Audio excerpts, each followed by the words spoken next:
Sean never thought this could happen to him. He was supposed to die, but he was reborn in a place called Da Shan. Life is cruel and unfair, but he is not one to accept his fate. He will still see who gets who. Sean was staring at something. His father asked him to help him pull out the net and promised that it would be fun. That's how it was. Sean saw a red carp. He dived into the river to catch it. However, the fish disappeared. There are no fish at all here, and for some reason Sean has stopped moving. He can't move. Suddenly something happened and Sean opened his eyes. He saw some people in front of him. He was tied up. Lord Zan, as always, is clever. He lured Sean here to use him as bait for the water monster. He slept peacefully while Lord Zan and Ben Xing guarded him here. So it was another dream. It's been a month since Sean arrived in this world. The original owner of this body died of illness. This man's mother died in childbirth, so he grew up with his father, and 3 months ago he passed away. Sean had never experienced emotions like those this man held in his heart. Last month, before he fully realized who he was, Sean fell for Zan's trick and became bait for a spirit monster. This is how he learned that paranormal things happen in this world. People are capable of achieving incredible success through cultivation, and they are called martial artists here. However, not only people are capable of improving themselves, even animals can do this. The water monster is here. He emerges from the water. Zan was told that this monster was only half the size of a human, but it's too big. The moment has come. Zan had been waiting for him all these years. 10 years of training are packed into this blow. The monster opens its giant mouth. He bites the boat in half. Ben Shin cannot die here. He plunges the dagger into Sean's hand. Underwater, his blood will attract the monster. Sean tries to break the rope. The monster is approaching him. Sean can't take it anymore. Opening his eyes again, he sees his father. How wonderful it would be if this were true. He managed to surface. This is my father's boat. However, Sean falls into the water again. The monster is about to swallow him. Sean hits bottom. The monster opens its mouth. System activation. Access check. Connection possible. Activation complete. Water monkey spirit available. Compatibility confirmed. Body restoration started. It seems Sean is not dead. However, he is in the water. The resistance seemed to disappear, and he could walk on water as if on land. Acquired active skill to control water flow. Sean can control water and even breathe. His wound healed. Here the water monster appears from behind again. But this time he is enveloped by streams of water, apparently created by Sean. Apparently, it's the same system as in the comics. In water, nothing limits Sean, he can even control it. But this control has limits. Sean won't last long. Maybe we can calm this monster down. With the bloody mark of subjugation skill acquired, Sean can inscribe an ancient rune with his blood to form a contract with an aquatic monster. First we need to catch him. Apparently this is how magic manifests itself. I feel like Sean is going to pass out. He wants to live, and he must subdue this pathetic monster. Sean survived, and he was even able to subdue this big guy. Let him stay here for now. Sean will call him if he is needed. After the rune was cast, a spiritual channel was formed between them, through which Sean can contact the water monster from anywhere in the world. It's time to eat and go to bed. Luckily, some memories remained in my head. The house must be nearby. These people are heading to Sean Lane's house. It looks like he's in trouble with Crazy Zan. With Sean dead, all of his belongings can be seized. All that remains is to confirm that the mission failed. It's all because of that weakling Zan. Benson kicks down the door at Sean's house. Here he discovers that he is alive. Sean woke up. This is Sean Lane, so he's lucky that he didn't die. John Lee orders him to be captured. Sean is confused about what they are doing. Instead of answering, they beat him. Lord Zhao hired a martial artist, Mr. Zan, to deal with the water monster that was plaguing the villagers. And Sean somehow conspired with the monster and killed Zan. They lost a lot of money, and the village is still in danger. They were the ones who kidnapped Sean and used him as bait for the monster. Because of him, Mr. Zan died, and he still dared to come back. He is a monster. That's what Sean was called in his past life, and it was all because he was an outcast. He was bullied because he was an orphan. Let him attack if he is not afraid. Sean was also nicknamed the Monster because he was unstoppable. Showing off his abilities may be risky, but giving up is not his style. He will tear them to pieces, even if it means becoming a real monster. We need to tie him up and take him to the Zhao estate. They're just short of people for something, and an orphan like Sean would be perfect. If he agrees to become Lord Zhao's adopted son, he will be released. Otherwise, his legs will be broken. Adoption again? Those who ended up in the Lord's estate disappeared. A lot of people have been taken there recently. No one dares to offend Sean in front of the headman.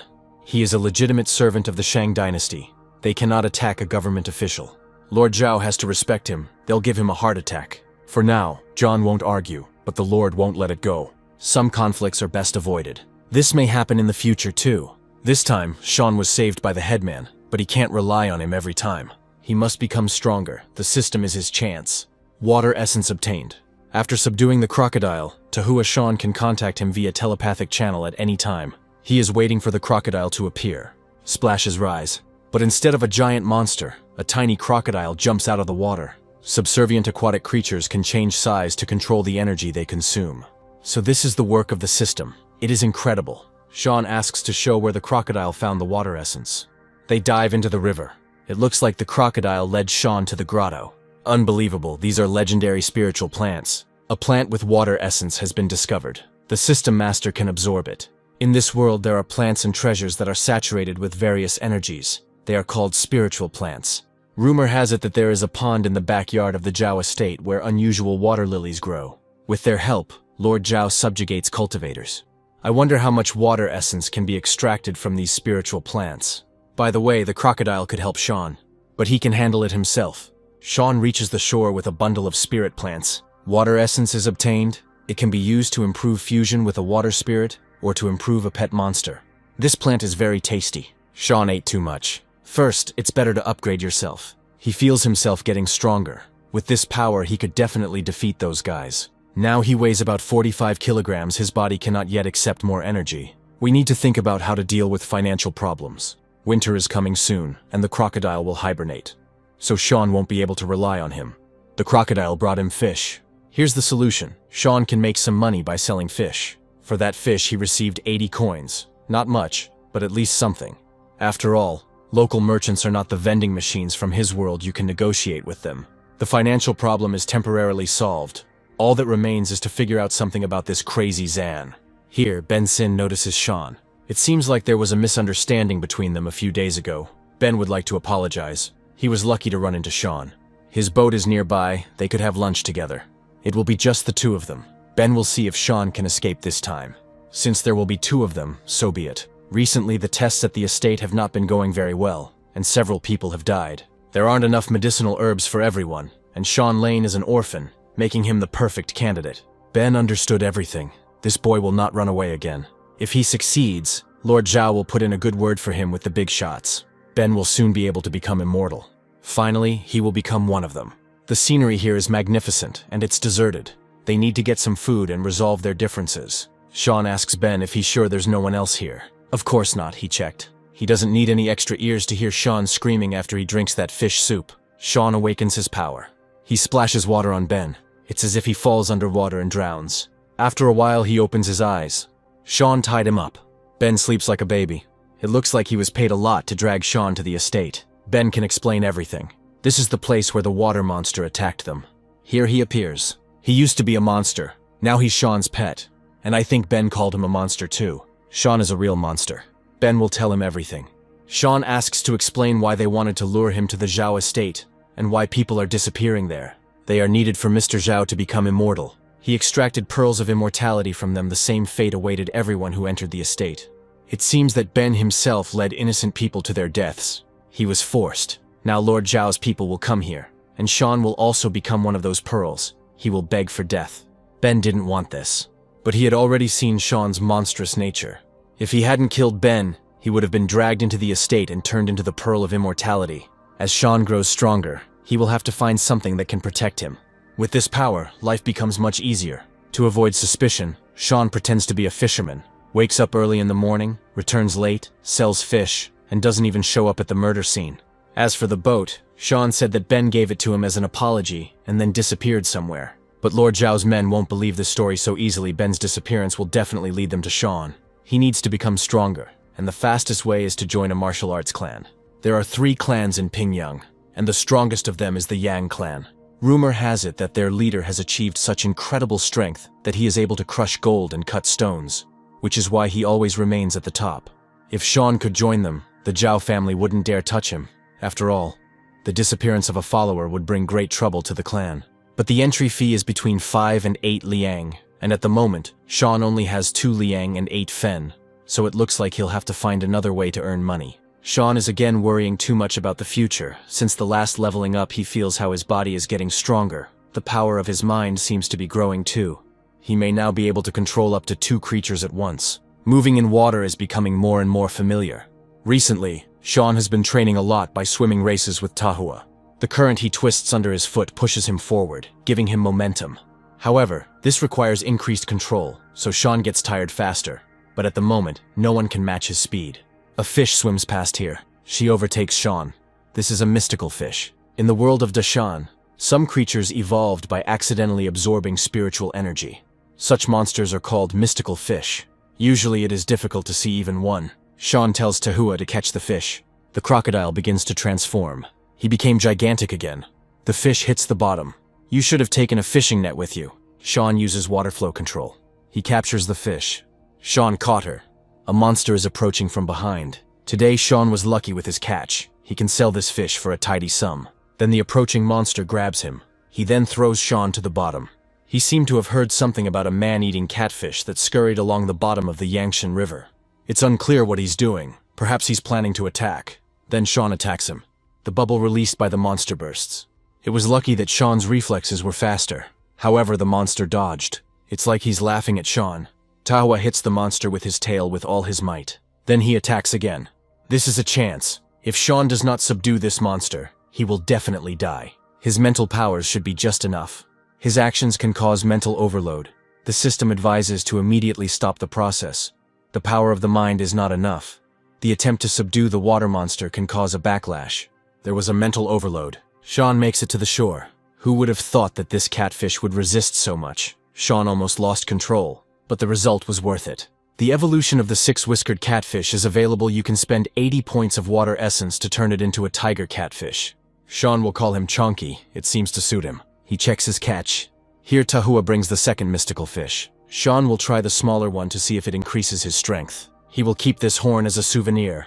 18 points, the same amount he would get after eating 18 spiritual plants. The larger fish would probably give 3 times as much, and if Sean ate it too, he could easily raise the fusion percentage to 10.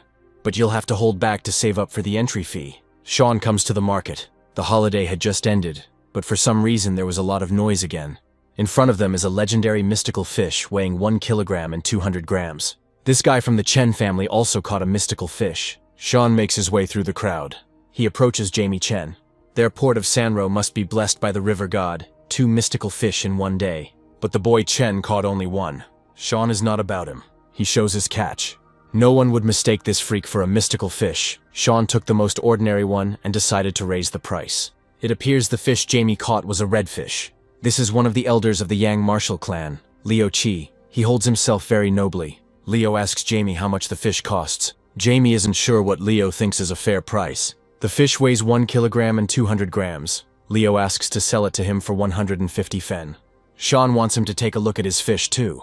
He has no conscience. If he angers the elder, they will all be in trouble. This is a bull bream, and it weighs 1.5 kilograms. Liu wants to buy it for 350 fen.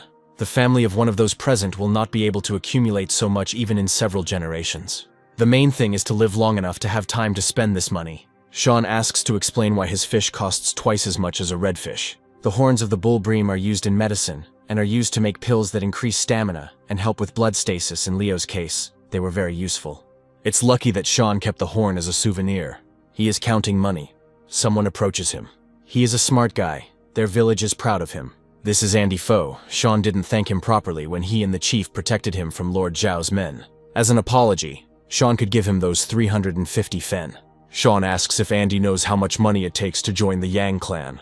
Andy's father is just about to send him there. To simply join, you need 350 fen. If you want to settle there, you'll need 500. And to eat and enjoy all the clan's benefits, you'll need a whole 1,000. This is more than in other clans, but it is not without reason that Yan is considered the best. If you add up all of Sean's savings, you get 455 fen. Then tomorrow they will go and record together. It turns out that Sean is rich. Someone's voice tells him that he has found a mystical fish.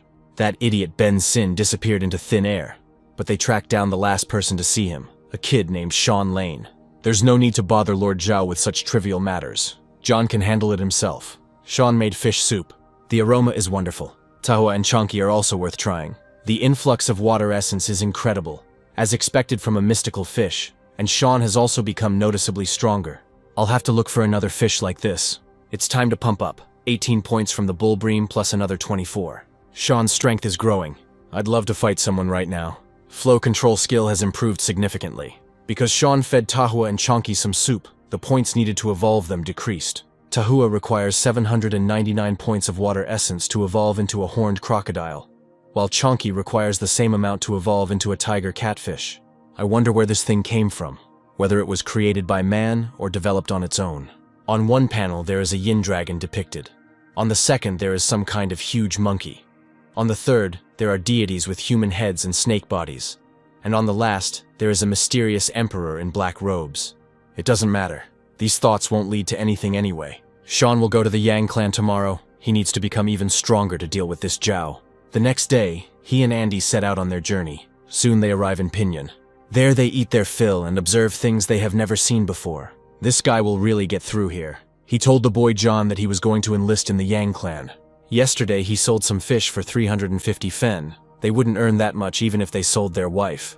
The boy is unlikely to give up such a sum simply because he was scared. He will throw this money down the drain, giving it to those soldiers, and they will nobly help him spend it usefully. Sean and Andy appear. I wonder how many assholes Andy can beat up at once after he finishes all his training. Even Sean, with his strength, isn't sure he can handle even a couple of them. Here one of the guys who was at the market stands in their way. Here they meet again. Let Sean give his money. He has a choice, money or life. He doesn't intend to give them the money. He's asking for it. Sean throws a punch. The second bandit attacks him. Sean attacks him too. He grabs it and throws it at the boss. Then Sean attacks him too. This is speed. Just 9 moves and the fight is over. As expected, Sean's speed increased significantly. Andy asks if he really needs a teacher. It's time for them to go. If they don't hurry, they'll be late. They are met by Songmin. He will take them to a person who will evaluate their abilities and tell them more about the clan. This is Liu Qi, their mentor. He is Master Yang's disciple. This is the man who bought the fish from Sean. Recently, Leo took advantage of the benefits of bull bream for self-improvement, and he bought this fish from Sean. Then he would definitely be suitable for them as a teacher, and they could spend the night here today. Now Leo will see what natural talent Sean and Andy have. This is necessary in order to choose the appropriate cultivation style. In fact, they don't even fully understand what cultivation is. They would like to have at least the basics explained to them. The warrior's path consists of 4 stages: skin, flesh, bones, and blood. At the skin stage, the body becomes stronger than that of an ox, which significantly increases protection. At the flesh stage, physical strength increases by an incredible amount. Lifting someone with one hand will be easy. At the bone stage, nothing will restrict their internal energy, allowing them to split stones with their bare hands. And finally, at the blood stage, their body will reach the pinnacle of human capabilities.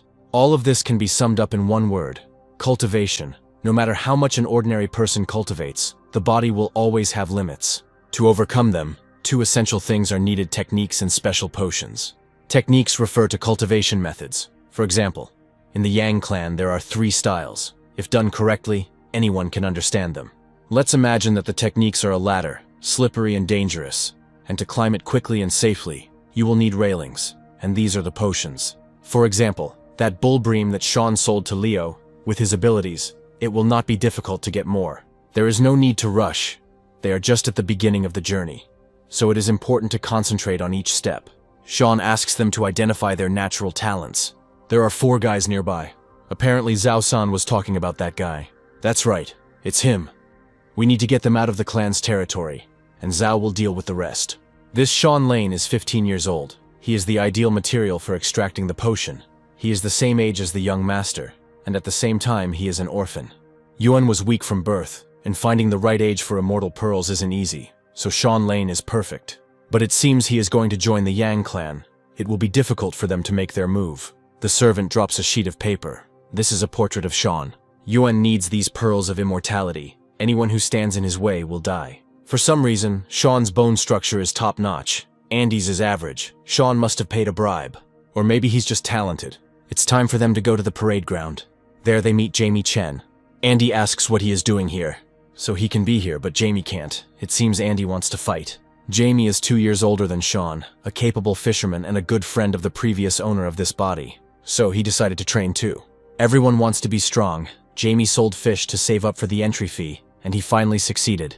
Then let him go with them to the parade ground. Liu Qi should have already started the lesson. If they don't hurry, they'll be in trouble. They will join the training. Now you can rest. After lunch, Teacher Lu will continue the training. Andy is exhausted. They smell like fish a kilometer away. Let them get out of here. But if each of them pays 100 fen, they will be allowed to stay. Jamie asks Andy to calm down and not embarrass Leo.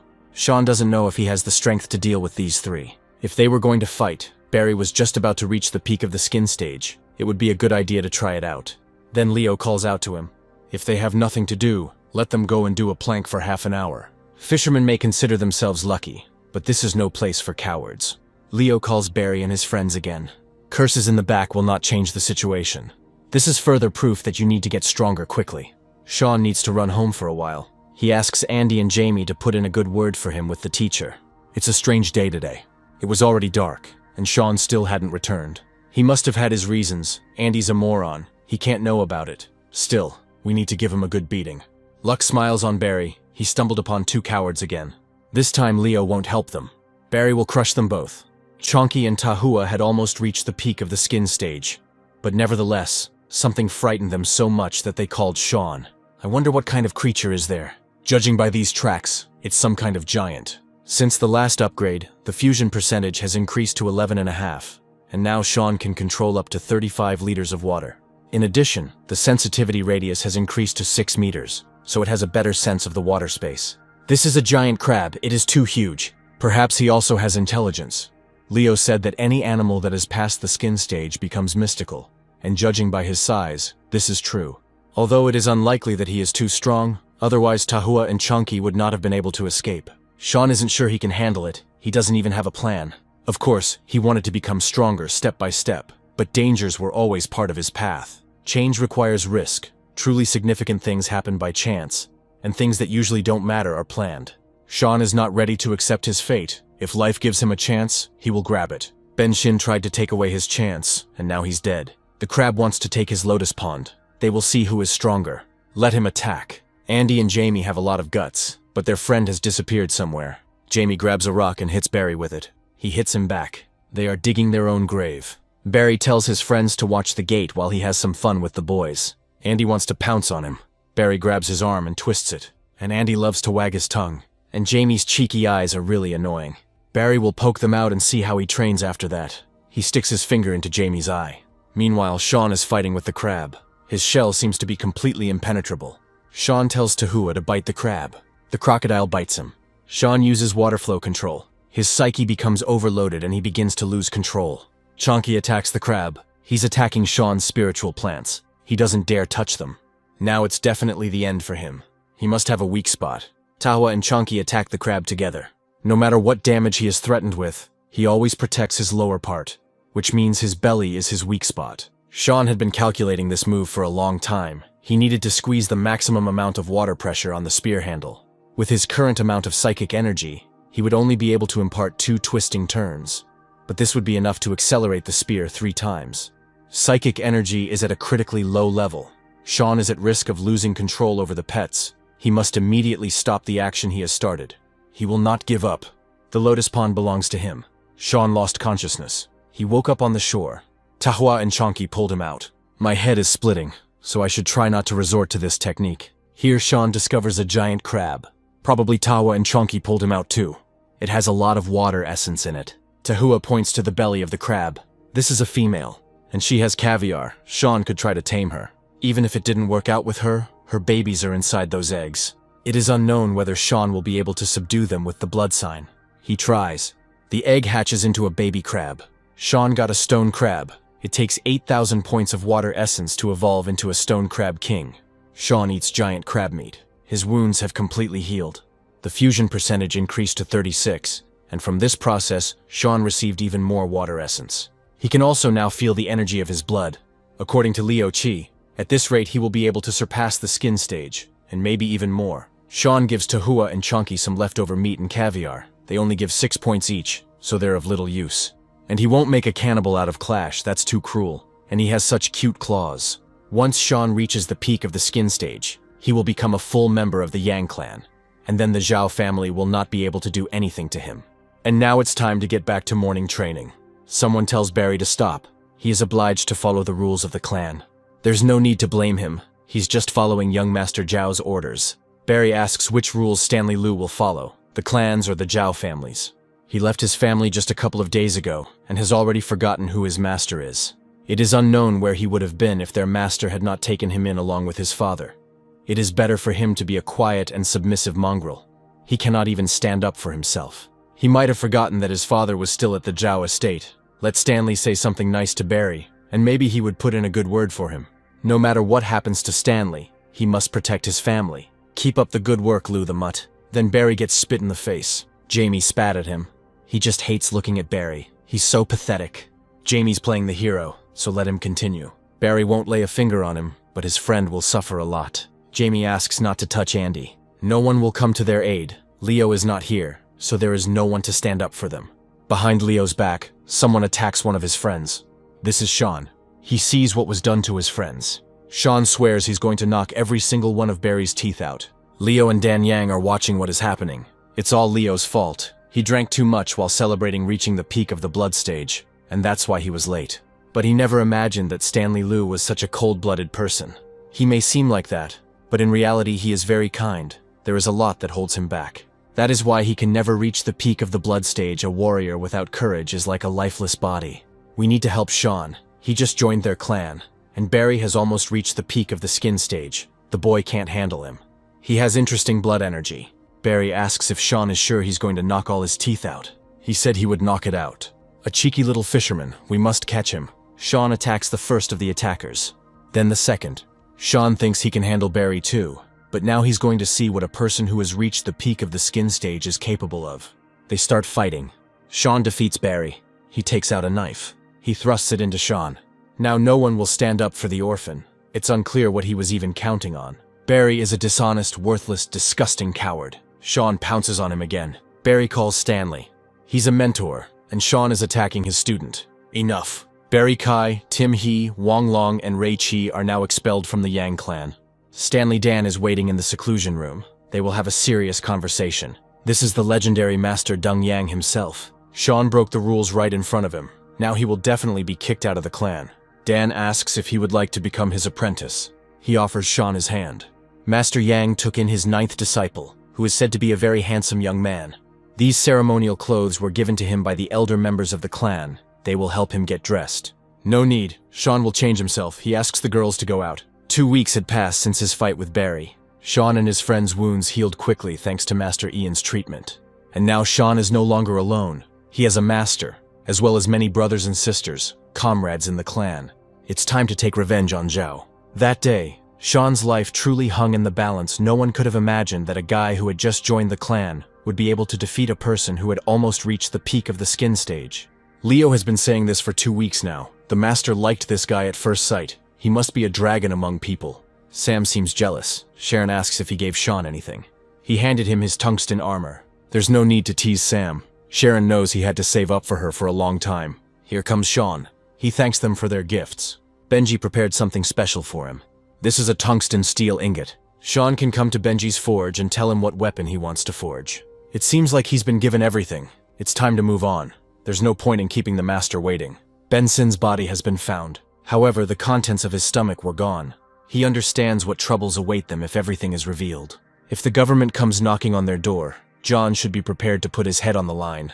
This boy Lane is to blame for everything. He was probably the one who killed Ben Sin. Yuen said that he became Deng Yang's disciple. It is unlikely that John would want to voluntarily run into his blade. No matter how, he must find this thing. Sean is a noble, brave, and unyielding young man, and Dan wants to take him on as an apprentice. Once he joins the clan, he is required to remain humble, impartial, disciplined, and respectful of his mentors and senior students. He must not harm those weaker than him, or abuse his position to achieve his own interests. Once Sean drinks this cup of tea, he will become Dan's 9th disciple. And from that moment on, Dan will become his patron, and no one will dare to unfairly offend him. Sean Lane became the master's apprentice, straight from rags to riches. And what's most interesting is that Barry Kai and his gang were kicked out of the clan most likely. Someone was behind these scumbags. Damn Sean Lane. Leo asks if he knows what the 4 barriers and 7 paths are. Sean doesn't know about this yet. He was only told about the barriers of skin, flesh, bones, and blood. As the name suggests, there are 7 of them: the steed, the wolf smoke, the ferocious tiger, the crushing elephant, the divine dragon, the crucible, and the transcendental rainbow. Once you reach the top of the steed, you can easily stop a dozen galloping horses. By cultivating wolf smoke, at his peak, Sean will be stronger and deadlier than a pack of rabid wolves. On the path of the tiger, his strength will increase even more, and ordinary people will fear even his aura. If Sean achieves the path of the destroying elephant, every step he takes will cause the earth to shake. He will be able to split mountains and calm rivers. This power is worthy of the level of a great general. At the next stage, Sean will be like a heavenly dragon freed from earthly shackles and become a holy hero for the entire nation. Leo himself knows almost nothing about the paths of the crucible and the rainbow, but masters who have reached this level ascend to heaven. It's really amazing. I wonder if Sean will be able to return to his world if he achieves immortality in this one. He asks what path their master is on now. There are 3 clans in this area. The other 2 are here only because they cannot afford a better place. But the master chose Pingyang because it is his homeland. He is the only person in the area who has achieved the path of the ferocious tiger. Perhaps with Sean's system it will be possible to reach even such a high level. This is where they will end today's lesson. Sean must remember that cultivation does not tolerate haste. It is necessary to change gradually, paying attention to the smallest detail and maintaining balance. Now that the Zhao family is no longer a threat to Sean, he needs to catch more mystical fish to finally break through the skin barrier. Due to Tahua's skill, his boat will soon begin to sink from such a large catch he needs to think about a larger vessel. But the mystical fish is still missing, and it is unknown whether it will be possible to catch even one.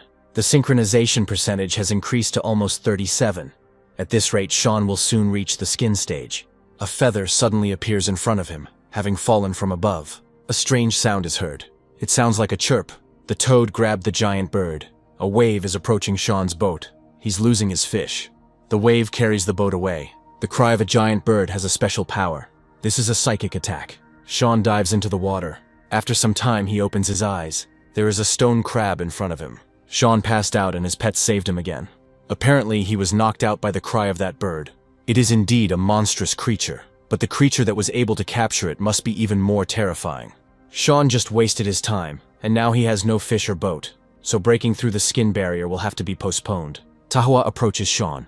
He caught a red-blooded base, so all is not lost. Blood energy is a reflection of a warrior's physical strength, but he cannot be powerful just because his energy is strong, rather. By developing his body, he cultivates internal energy. Therefore, it is not a source, but a result. But this result can strengthen the source, forming a beneficial endless cycle. These incenses help in training. The key to breaking through the skin barrier lies in concentrating the blood energy in the chest chakra area. Eating mystical fish allows you to speed up the process a little. This is already the 38th attempt, just a little bit more. To overcome skin barriers, you need to concentrate your energy to stimulate the body's integument and muscle fascia. It's about the power that bubbles within Sean during physical training. It's the source of life. When he feels the warmth spreading in his chest, let him direct it through his bones and lungs until it reaches the outer shell and bursts out. This way it will reach the peak of the skin stage. This is the 40th attempt, but it is still not enough. The merger percentage increased to 49, but Sean still couldn't break through the first barrier. However, he has a premonition that when he reaches 50, everything will change dramatically. The fish are gone, and the spiritual plants are of little use, so it looks like I'll have to go fishing again. It's already getting light. Someone is knocking at the door.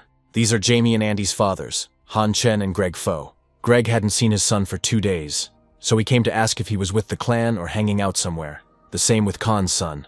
Sean came back so late that he completely forgot to tell them everything. Everything went well for the 3 of them. They were even given a separate room, so they decided to stay there for training. In fact, they are simply afraid to go home, as their wounds have not yet healed. It seems Yangshan has given birth to future warriors. Han always knew that Jamie and Andy had a great future ahead of them. They came to tell Sean that their village was going to organize another sacrificial ceremony for the river god. Sean remembers this tradition, but he felt like they had already performed this ceremony 3 months ago. After yesterday's sign, they can't do otherwise. The sky god jumped out of the water and grabbed the giant firebird. They say even the heavens split at that moment. So they're talking about that toad. Sean understood everything. He will donate money and take part. Now it can control a maximum of 150 liters of water, which can be compressed to a 10-liter volume, which means that a liter flow will have a power of 15 kilograms. When Sean is underwater, his strength already surpasses the skin barrier. He could easily deal with 4 Tahua, if only he had the right weapon. In this world, there are spiritual weapons that can regenerate and even be upgraded. However, its production requires the rarest materials and treasures. Chonky found something. Apparently it's under the rocks. This feather seems to have fallen from that giant bird. It looks unusual. Sean was just about to go to Sam's forge to pick up a weapon. Maybe he could find out about the feather too. It seems like the forge should be somewhere nearby. Sean notices something that looks like smoke. It's not far from here. He'll have to ask Sam. Sean comes to the forge. While fishing in the morning, he found something interesting and decided to ask Sam what it was. This is a feather of a crimson phoenix. This is a real treasure, an amazing find. The crimson phoenix is a rare mystical creature that, when in mortal danger, pours all its life energy into its feathers. Then it sheds all its feathers, which scatter all over the world. One of the feathers, which has the greatest concentration of the phoenix's vital energy, is called the golden crimson feather. It is this that gives the creature rebirth, completely restoring its body. Unfortunately, it is an ordinary feather, but nevertheless, it is still a very valuable find. If Sam were Sean, he wouldn't just absorb the energy from this feather, he'd rather make it into a spiritual weapon. Judging by the last fight with the crab, something like a spear would be ideal for fighting underwater vehicles. Sean chooses the spear. Such weapons are rare to find in their clan, of course. The longer it is, the greater the range of destruction. But it is also more difficult to control. Sean has already thought everything through and asks to use this feather too. He will finally have a spiritual weapon. Sam will let him know when it's ready. Sean asks if he knows what that plume of smoke is. There was a fire in the Manhwa temple this morning, and something that shouldn't have been there appeared in the flames. There were mountain demons. A woman was running through the forest. She called for help. The woman ran to the temple. She lost consciousness. The monk asked what happened to her. She is in the Manhwa temple. 3 months ago, she decided to come to Pinyan to visit relatives. However, on the way she was attacked by some bandits. They blindfolded her and took her to a very scary place. It was a real hell. People were tortured there until only a weak ghost remained of them. Those who did this with them called them material for some kind of pearls. They ripped people's bellies open. Pearls of immortality are extracted from them. First, these people are fed a brew made from the flesh of a mountain monster, and their bellies begin to swell, carrying lumps of flesh. After 3 months, these lumps become uterine pearls, from which real pearls of immortality can emerge. If you don't remove them in time, they will hatch. And it's better not to know who will hatch. The monk told his disciple to bring their guest some food. The student decided that she was sleeping. It was clear that she was lying on the bed. The student stepped into a pool of blood. A bloody figure appeared in front of him. The student thought it was a guest, but there was still someone lying on the bed. It was a woman, and she was dead. Blood dripped onto the student's head. There was a mountain demon sitting on the ceiling. Stanley Liu is thanked for going with the investigators. Otherwise, they would have had to disturb the Grand Master. No need to thank anyone. This is the direct responsibility of any cultivator. Stanley was told that he had to deal with the Manhwa temple, cover for Lord Zhao, and get that thing back. He will understand everything himself when he sees it. They came. This is the Manhwa temple. When they enter, they discover corpses. The student must save the teacher. First, you need to try to look around. It was as if they had been bitten by a giant insect. There was not a single whole corpse here. So John wanted Stanley to cover this up. These tracks lead in that direction. It looks like some bodies were being dragged. And the tracks end where the monk and the other investigator are now. They go in there. So Stanley must return this thing. In front of them is a huge egg, towering over a mountain of corpses. Someone slams the doors. This is the least of their problems, because it is about to hatch. This is the egg of the mountain monsters, the signature of the cult of the Mother of Spirits. When the mountain monster hatches, it absorbs flesh and blood to enter the second stage. Maturation is almost complete. It will be reborn any minute. It will be a monster comparable to a warrior of the mount level. The monster hatches. This is the second stage of the mountain monster. He rushes at the monk. The investigator is trying to help.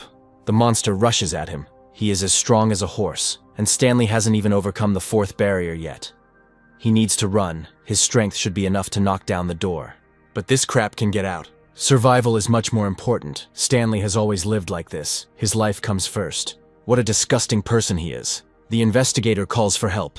It looks like Stanley will finally find out how strong the horse is today. As a child, he dreamed of becoming as cool as Master Yang. They and their father will start working at the Zhao estate. This is their chance. Lord Zhao's son bullied and beat Stanley. He doesn't even have a mother. All he can do is hide in a corner and rot there with his pathetic father. Young Master Zhao started it first. Stanley must behave with dignity, respect his elders, be modest and diligent in his studies. But most importantly, he must become someone he himself will respect. Once he joins the clan, he is obliged to remain obedient, impartial, and disciplined. He must not harm those weaker than him, or abuse his position to achieve his own interests. He must respect his teachers and senior fellow students. A follower of the Yang clan must stand guard over justice and fight for good. He cannot be tempted by evil. Someone set the temple on fire. Grandmaster Deng Yang is an unwavering warrior with a fierce gaze and a sharp sword that threatens death to his enemies. Then his sword was ready to cut, pierce, stab, and chop, shining brighter than gold and sapphire. His furious movements pierced the darkness like a ray of sunshine, terrifying his enemies. So he fought against hordes of monsters among the sands and winds. The monster bit off Stanley's hand. He can't let him escape. Stanley wounded him, but did not kill him. It was lucky that he was still weaker than the horse. Stanley is a true hero. This world is full of people who are much braver and more worthy than him. Yanzhou ordered him to knock out the teeth of beggar children. Otherwise he'll knock Stanley's teeth out. He asked the children for forgiveness. He must do this to rise to the top and become a great man. Following the fire at the Manhwa Temple, a team of investigators was dispatched to the scene. There is something there. They enter where Stanley fought the monster. Both died. The investigator found a sign. Stanley handed the children some food, and the girl asked why he was helping them. Because he is a hero, and heroes do not bully the weak. One must understand how angry the ruler will be if what happened in the Manhwa Temple is revealed. They couldn't hesitate. When they learned that the woman had escaped, they immediately set out in pursuit. But they could not know that this whore would run into the temple. When they found her, the place was already covered in blood. There was no choice but to send Stanley Liu to the authorities. As soon as they entered the Sutra Hall, they slammed the doors behind them and started a fire to destroy the evidence. This fire is useless. It would take 3 days to burn everything down. Each of them is to blame for what happened. They didn't keep an eye on the girl, and this is what came of it. They were not honest enough with the Great Mother, and insincerity must be punished. Such is the will of the Great Mother. Lord Zhao has made a great contribution to their cult. The Great Mother will surely forgive him. But we must not forget that they are all in the same boat. The Lord will fix everything. John may actually want to give up his son. This will never happen again. In such a case, the ruler relies on them. He openly threatened them. If it weren't for the wealth and power of the Zhao family, the Lord wouldn't even listen to this old man. Luckily, the servant had enough sense to let that whore give birth to a monster so that she could get rid of unnecessary witnesses. Another chance like this might not present itself for a long time. In the end, everything is going according to plan. But for now we need to keep quiet. The authorities have already begun an investigation. Once everything settles down, they will go to Hanzhou, where Lord Zhao has lands where they can continue their good life. Yuan will continue his studies there. That bastard Yang will no longer interfere in their affairs. If they don't want to be disposed of, they must minimize the consequences of what happened. Sean didn't expect Stanley to end up like this. Andy said he was the only one who tried to stand up for them that day. But it is unclear what he was doing at the Manhwa Temple. The Yang clan did not receive any inquiries from the authorities that day. This world is very cruel. Fortunately, that monster is already dead. Sean is back. A whole crowd had already gathered at his house. The mountain demon is looking for him. They say that the past of great people is filled with pain and suffering. This boy is really suffering. Ned has been lying here for half an hour. This small fisherman is not worth it. I can't believe Larry could have such a stupid son. He will beat Ned to death. Everyone hoped that the martial arts clan would make a man out of him, but it was clear that he would cause trouble. Aunt Shona doesn't remember them ever sharing even a grain of rice with him.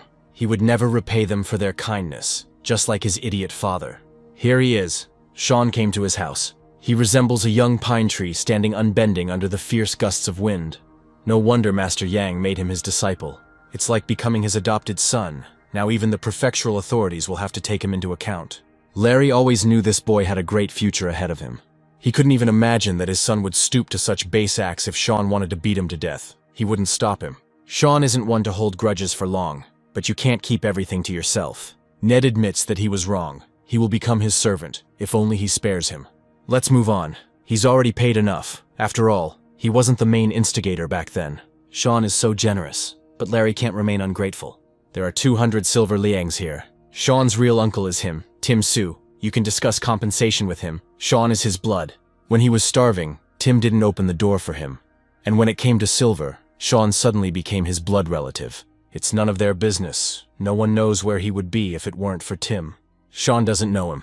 According to the memories of the true owner of his body, this so-called uncle was never kind to him. He is a parasite who lives off others. Even when Sean was dying of hunger, he did not give him even a bowl of rice. If Larry wants to repay him, he should know that soon there will be a festival in their village in honor of the river god, and every resident is obliged to donate at least 100 fen. Larry could help the residents cover these costs so they can save money for the coming winter. And they could also set up a field kitchen for a couple of days. The last time Sean trained his skin barrier, it wasn't as tight as before, but rather felt inflamed. It looks like he'll be able to break through the first barrier today. A breakthrough will cause severe overheating. One mistake and his brain may simply burn out. To avoid this, he will have to cool down. Finally, it worked. Sean can now control up to 250 liters of water, which is a significant boost. But it seems the system percentage has not increased. Sean didn't expect such an effect from breaking through the skin barrier. If he could handle the rest of the barriers, he might be able to control tons of water. His abilities complement each other perfectly. He has nothing more to wish for. It's time to take a walk. Sean opens the door and hits Tim with it. He falls. He was so worried that Sean was hungry and sleeping poorly that he scraped some rice from the bottom of the jug for him. It's unlikely that Sean will suffer from lack of food now. He hits Tim with the door again, this time on purpose. Tim is his only relative. Even Sean's house should belong to him. Larry gave Sean so much money and he didn't even take half of it. He's an idiot. He could use this money to help his cousin. And anyway, Tim is older than him. He should respect him and obey him. Apparently Tim wanted to die. Sean changed literally in a second. This cruel boy joined the clan and doesn't even recognize his relatives. Tim is his uncle. But he did not help pay for his father's coffin or share food with him when he was dying of hunger. Because of his insolence, Sean's father inherited only a boat and had to work day and night to raise his son. And no one gave their word. Here someone pokes Tim in the stomach with a stick. When the boy started to succeed, he decided to take advantage of his success. It's unclear where he was before. Let him go away, so that his spirit is no longer here. In Yanshin County, this old man is far from the only headman. But he is special. He is the head of the Chen family. Even Lord Zhao must take him into account. Sean thanks the headman and asks why he came here. He hoped that Sean would agree to become a priest at the river festival. From this position, he will be able to observe everything that is happening at the festival. Maybe there we will be able to figure out what the river's favor is. Sean agrees. The headman asks him to learn the ritual texts thoroughly. The sun is shining, the birds are singing, and Sean is walking to school with his briefcase. He doesn't know many of the local hieroglyphs, which is bad in itself.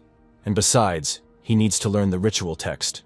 She will become a student of the ancient world. Luck will bring them comfort, honor, and wealth, but one should not associate with criminals, for they are unworthy by nature. When it came to school, Sean didn't think it would be elementary. He does not repeat after the teacher.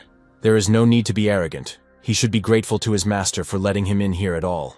One must follow the will of the law, respect authority, and act wisely. Diligence will bring them comfort, honor, and wealth. One should not associate with criminals, for they are unworthy by nature. Learning is difficult, but they must be diligent in order to understand the world. After all, in his past life, Sean studied at a prestigious university. He feels that this method of memorizing hieroglyphs is ineffective. This method has been passed down through many generations. Don't think that the teacher looks down on Sean, but some ignoramus can't offer anything useful. The semantic method has some merit, but it is very complex and still requires memorizing the spelling of each individual character.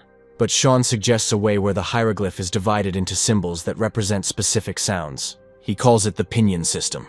This sounds simpler than the semantic method. Terry C. asks to tell us more about this. This is Mr. Shi. He arrived from the capital. May the wise men of the past forgive the teacher. He does not want this heresy to touch his ears.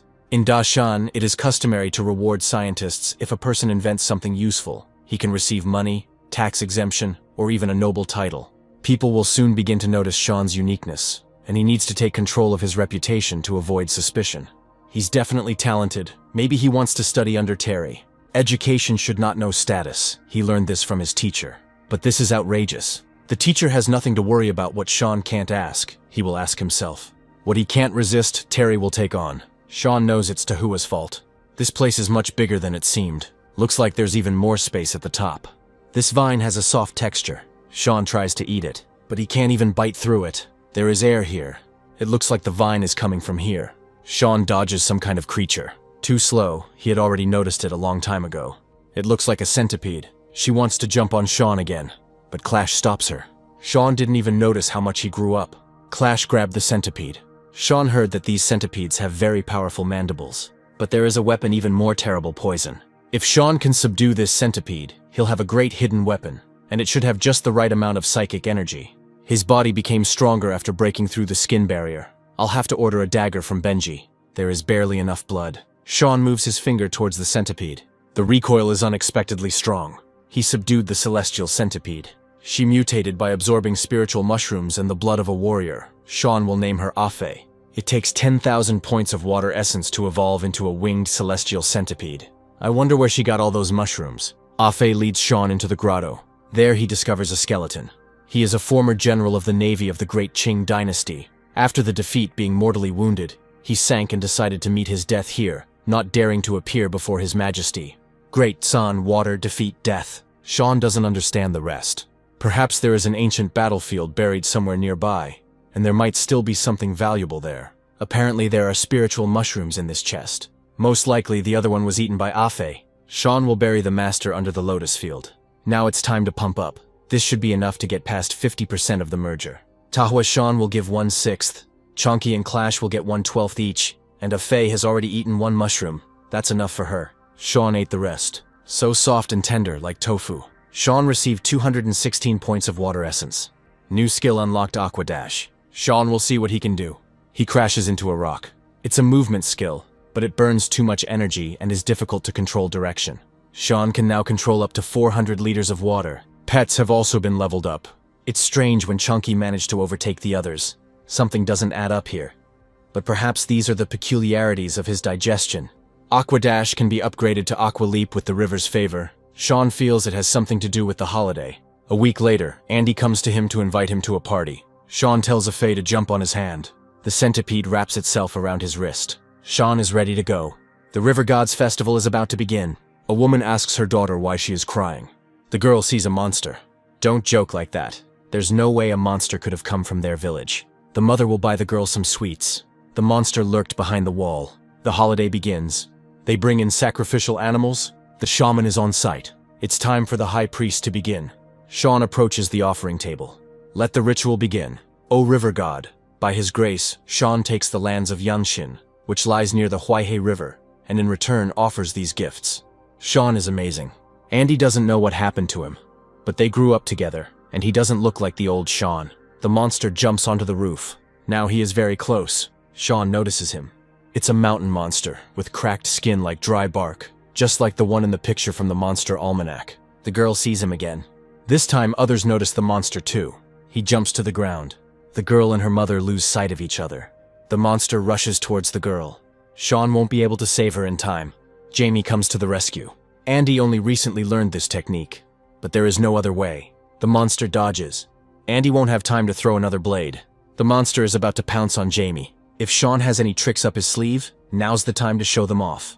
This is water from the river. Collected for the ritual for the Aqua Rush, you will need water, which means you will have to create the conditions yourself. Sean activates Aqua Dash, just in time.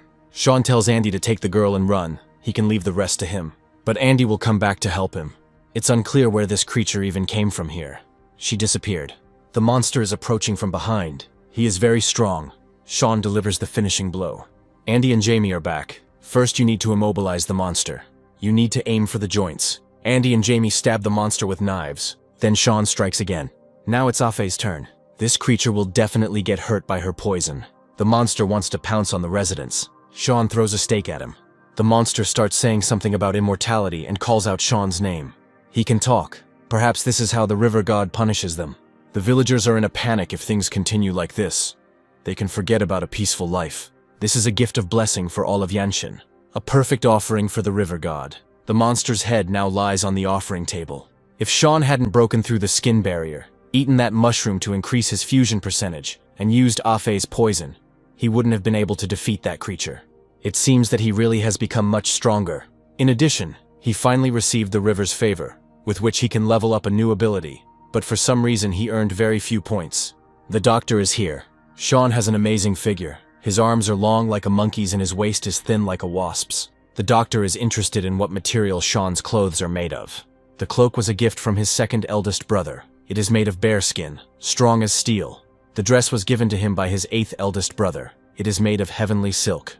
Judging by the depth of his wound, he had already broken through the skin barrier. Their village is proud of him. Sean is now a true warrior, and it only took him a couple of months. Jamie is no match for him. The boy has become too strong. Tim is afraid that he will go to take revenge on him. The headman asks what kind of monster it was. They call him a mountain demon. He feeds on blood. Apparently he was attracted here by the crowd of people. Sean doesn't know if there are any of his kind roaming around Yanqin, but this wasn't the first. This head looks familiar. She looks like Ben Sin. If you look closely, it really is him. Alchemy, Zhao Manor, Mountain Demons, Stanley Lu, Ben Xing, Fahua Temple. Sean should have guessed sooner. They were raising mountain demons. This is a serious matter. He must report what happened to his teacher. People are right. This monster really was once Ben Sin. They will answer for everything. Sean has important business with his teacher. He is confident that the Fahua Temple incident is related to the Zhao estate. And Sean is smart. No wonder Dan Yang chose him as his student. The lady seemed to already know about this. She understands that Sean is on edge, but she must not forget who his teacher is. He is none other than Deng Yang, the only tiger warrior of Pinyin. The members of the Demon Mother sect climb the stairs. One of them notices something. They were attacked. A giant blade emerged from the clouds. Dan Yang is here. 2 days had already passed. The lady told Sean to stay in the clan so as not to spoil the teacher's plans. She even gave him 2,000 fen for daily expenses. And thanks to the flesh-restoring pill, his wounds had almost healed. The teacher believes that the Demon Mother cult is planning a large-scale attack on the cultivators to obtain potions. So the mistress is keeping Sean here for safety reasons. Suddenly an orange flies at him. He manages to knock it away. The orange hits the wall. Good vigilance. Leo was told that Sean was in the clan, so he thought that this was the place he would be. Sean knows how to use a spear, so Leo suggests a short sparring match. Sean won't hold back. Leo tosses an orange. He throws it at Sean. That one opened. Sean drops his spear. This is a good move. It looks like Sean has already broken through the skin barrier. Judging by his rapid progress, he definitely has the pattern of fate.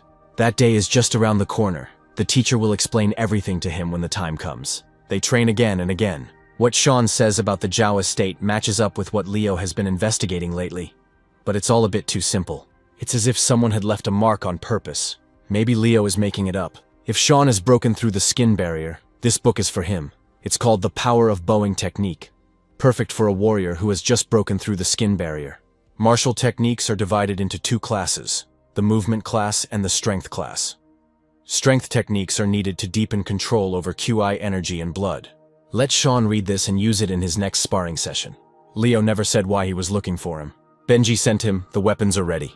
The mountain demon is chained. The sectarians are leading a group of people past. This girl is the same age as Wang Ling's daughter. Lord Wu awaits. All the ingredients are ready. In 3 days they will be able to feed him. They must take good care of him. This is very important. Those who have a hot temper have explosive weapons.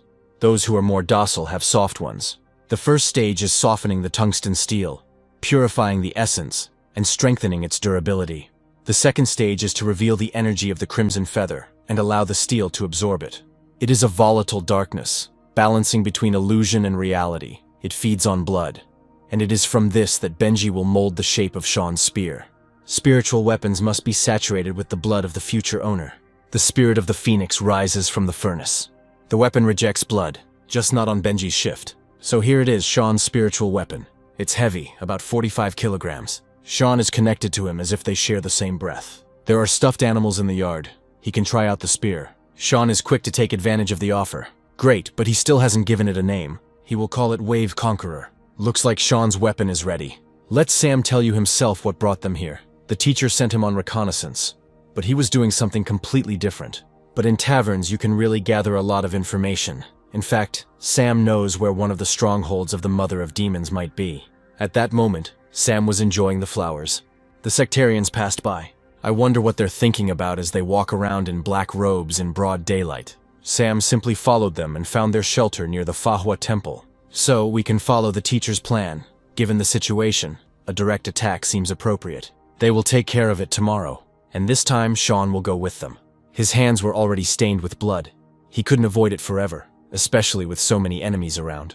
You don't have to listen to this nonsense. Sean agrees to go with them. This mountain demon is well fed and stronger than ever. He tried so hard. If he had not turned into a monster, John, his father, would not have achieved immortality. Among their ingredients today were treasures. He needs very little, but if the plans are disrupted because of him, he's dead. Apparently, this is the place Sam was talking about. It was lucky that the teacher left them Black Fang. Without him, they would not have found the marks. Black Fang begins to bark. Benji calms him down. Sean asks where Sam went. He shoots a bow. The arrow hits the lustful cultist just in time. This is Sam's signal. It's time to go on the offensive. So this is the strength of a horse. This is no time to sit back. It's their turn now. Benji attacks the cultists. Arrows pierce them. Sam let them out. Sean won't be able to use the spear in close combat, so we need to surround him. However, Sean manages to attack the cultists. He tells Benji to take Black Fang, find the prisoners, and take them away from here. We need to run. They've already broken through. That demon slaughtered the entire temple. It's Lan's fault. All because he missed that girl. There were children the same age as his daughter. He can't take it anymore. They are all guilty. The sinner will not escape punishment. Lan attacks one of the cultists. John Lee orders them to release all the mountain demons they have. This is the perfect opportunity. If he can get through the secret passage, he can change the course of the game. For such bastards, death is too light a punishment. Sean is probably coming down the mountain with the captives. They're done. He should be back soon too. But Benji is bothered by the smell of blood. It is too intense. There may be more prisoners somewhere. Sean finds a hidden passage. Judging by Black Fang's reaction, there's something there. Sean opens the doors. When he enters the cave, they slam shut. Demonic hunt activated. It must be completed to receive the blessing of the River Guardian. Each new stage of cultivation will yield twice as many fruits. Mountain demons appear. There are a lot of them. Looks like Sean won't leave here until he kills them all. Then he won't waste time. It's good that he has become much stronger in recent days, but it is unknown how long he can hold out. He can't fight half-heartedly. Sean rushes into battle. He killed 6 demons. Time to start the second round. The demons are advancing. This time Sean killed 31. Looks like they're all gone. Someone appears behind Sean. It really is him. Who would have thought that a fish-smelling orphan could go so far? Sean is just in time. John has prepared a gift for him. It is Stanley's father, Lou. Sean has come to save him. Sean's brothers are nearby, so today will definitely be the end for John. Rocks fly behind Sean. In front of him is a giant mountain demon. Now John will see who will finish off whom. They do have reason to worry. The demons they have encountered so far were no stronger than the skin barrier. So it's not them that Benji fears. Sean could be facing something even worse. A demon with the power of a steed. This is the most dangerous situation he has ever been in since his rebirth. This monster has thick, bloated arms and an absurdly huge body. There's no need to even think about it. This creature is close in strength to a horse. But Sean can't just give up. He's been through too much fighting for this life. He can't give up now. Danger is just one facet of life. Even if his miserable childhood didn't break him, he can't be afraid of something like this. Sean dodges the giant's blows. It's hard to believe that this boy only spent 6 months in the clan. John's son must kill him for his father's sake. The monster strikes. Keep it up. The difference in strength is too great. It is possible to merge with a portion of the Riverkeeper's Imperial Grace, achieving the first stage of ascension, doubling combat stats and increasing damage against aquatic creatures by 10%. It seems Sean was lucky, but luck is part of strength. He chooses fusion. He finds himself in some other place. The dragon asks if the Riverkeeper is sure that he will not regret it. It is unclear who he is talking to. Who is the keeper of the river? Violating the laws of the universe is a direct path to death. Somehow Sean ended up in the body of the Riverkeeper. This technique is called Dragon Break. It's unclear what a weakling like Sean was even counting on. John did all this just for the sake of survival. People are born with luck or a silver spoon in their mouth, but he only had a son. He had to claw his way to the top. He had gone through a lot to become that idiot Zhao's chief servant, and Sean would never understand his suffering. John tells his son to finish him off. Sean opens his eyes. There is an explosion. Sean is ready to fight. One day he asked Deng Yan if he knew anything about the furnace and rainbow paths, and how powerful they were. Dan said that no one alive today has ever seen them, so no one knows. But the people call them divine paths. Sean activates Dragon Rupture. He decided to scare them with tricks. They had to kill him. The monster rushes to attack. Something is happening to his hand. It tears her away. The monster rushes towards John and evaporates. Now he has nothing left. Sean falls. It's his fault. John will finish him off. Here, the explosion causes stones to fly apart again. Leo, Sam, and Benji found a hidden room. Looks like there was a serious fight here. John is wondering how he can escape now. First, we need to get Sean out, and then we need to inspect this place. John wanted to get out of the cave, but someone calls out to him.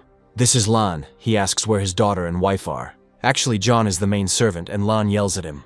Lan pounces on John and again demands to know where his family is. In this chaos, it's impossible to figure out who went where. Maybe they were eaten by mountain demons. Lan slits John's throat. Let him go to hell to pay for his sins. We mustn't give up. Our daughter and wife Lana may still be alive. Sean is in a lot of pain. His body feels like it's being torn apart. He wakes up. This is a room in the teacher's estate, but Sean just fought a mountain demon. It seems the fight ended when he was unconscious, and his older brothers saved him. Partial fusion with the Riverkeeper's Imperial Grace is complete. Sean has reached the first stage of ascension. His combat stats have doubled, and his damage against aquatic creatures has increased by 10%. Sean gained a better understanding of how his body works. He feels the boiling point. It pulsates within him. 3 inches thick and 2 feet long, it can begin to refine the flesh. He has only been cultivating for 2 months, but has already reached the beginning of the second barrier, all thanks to the system. Leo didn't expect to see him so alert right after waking up. They came to ask him about what happened in the secret room. Apparently they don't know about that monster. They shouldn't talk about it. Otherwise questions about its strength might arise. Sean says that he passed out after defeating the last mountain demon sent by John Lee. They found him dead too. This means that someone was hiding there and watching them. But if it wasn't a friend of the Zhao people, he should have helped Sean. Leo will report everything to the teacher. Sean needs to get a good night's sleep. Sam heard that his house had just been finished being rebuilt. After some time, Sean returns home. This is not a house, but an entire estate. And indeed, it doesn't look like a home for one person. Kim Rice invites Sean to take a look at the house. There's no need to call him Mr. Lane. Kim is much older than him. Sean saved them. This is the least they can do to thank him. They even raised some money for him. It's not worth it. It's better to spend them on 2 meals a day for the workers. They can divide the leftovers among themselves after construction in their time. Rice is sometimes more expensive than meat. Mr. Lane is so magnanimous, so noble and generous. Thanks to Sean, the clan sent 3 guards to them. Only their faces are a little scary, but for warriors this is normal. If Sean's father saw this, he would be proud of him. His life will not be in vain. The last time the boat crashed, if he wants to continue fishing, he will have to buy a new one. He had been waiting for this moment since the system had awakened. He thought it was just a naive dream, but in that dream he saw how the Riverkeeper really walked on water. The wave submits to him, it's amazing. The main hideout of the Demon Mother sect was captured, and Lord Zhao's best servant was killed. More than 100 of their demons were destroyed. The Lord can only whine. They almost finished everything, and now it's unclear how they were discovered at all. And this is not the only fallen citadel. Fortunately, they still have enough materials for pearls. Let Lord Zhao prepare a boat. They need to return to the cult as soon as possible. Everything will be ready by tomorrow morning. The Lord planted this jujube 5 years ago, but it never bore fruit. He didn't cut it down because it attracts birds, which they eat every day. John Lee and Stanley Liu are birds born to be eaten, it's natural selection. All trees will eventually rot. The cult of the Mother of Demons is a rotten tree that is about to fall. Lord Zhao asks Yuan to make sure that this ends up in the hands of the boy, Sean Lane, by tomorrow morning. Today they will leave for Hangzhou. Sean is so courageous. They say he killed about a dozen mountain demons single-handedly. Some heard there were 100. The rumors are getting crazier. It looks like this is Sam's doing. Sean meets his clan brothers. Leo reports that he was sent something from the Zhao estate. These are letters and land documents. These papers are worth about 2,300 lien of silver. Let Sean accept this as an apology. The rest are gifts for everyone who wants it. It seems that Lord Zhao is not an ordinary person at all. Everything is marked here. The escape routes of the Demon Mother cult. The time and method of contacting them. Perhaps that citadel was given away deliberately. Benji will report this to the teacher and find out what they should do next. But it is unlikely that they will let them escape. A month ago, Old Man Su was carrying lunch to his wife. He's such a good person, not like Tim. He must hurry, otherwise his wife and daughter will go hungry. He's almost here. Then someone attacked him with a dagger. Blood splatters. It's time to bring lunch. Old Man Su walked on. A month has passed. Today is that very day. When the time comes, he will have to deal with them. But he won't be able to decide on this. The one whose voice sounds in Old Man Su's head can help him. The old man asks to leave him alone. He won't be able to get rid of it, because they are one. Sean and Sam come to the river. They need to cross the river. We can't show it yet. They must be somewhere nearby. But you have to be on your guard. Apparently, these are the carrier's wife and daughter, that's right. He speaks like this while being in someone else's shoes. It's disgusting. Old Man Su doesn't understand. It looks like we'll have to flay him to get him to tell the truth. If he had held out one more day, he wouldn't have had to kill them. They are finished. This is the aura of a steed. Sam rushes to attack. Sean joins him. There are 2 of them, and the old man is alone. He won't be able to hold out for long. Nobody said he was alone. Sean is entangled in chains. They drag him into the water. The guardians of the Mother of Demons are always together, one in the light, the other in the darkness. His friend specializes in underwater assassinations. If Sam doesn't deal with the old man in the next 5 minutes, the boy will die. This guy's lungs should have been blown out by now. Suddenly, the sectarian is entangled in chains. He falls to the bottom. After Sean's fusion reached 70%, he kept wondering how deep he could go underwater. He should thank the sectarian. Welcome to Sean's territory. There are no gods in this world. If they existed, they would have saved them. They say that God can only be seen on the threshold of death. The advantage of the cultist is speed. This will be enough to finish off the boy. Sean uses an aquadash. He disappeared somewhere. It's incredible how he managed it, because the cultist is at the stage of a steed. Sean appears ahead. He attacks. Underwater, it's not difficult to deal with the horse. Sean must return to the boat. The elder brother was right. God can only be seen on the threshold of death. Sam may have caught the old man, but his little brother was definitely dead. Here Sean returns to the boat. This bastard was swallowed by a monster. Sean has to pretend he's on his last legs. Tahua appears from the water. Sean was really lucky. The old man is taken away. This cult member was not particularly strong. A warrior of the ferocious tiger level can live for 120 years. A warrior of the immortal level can live even longer.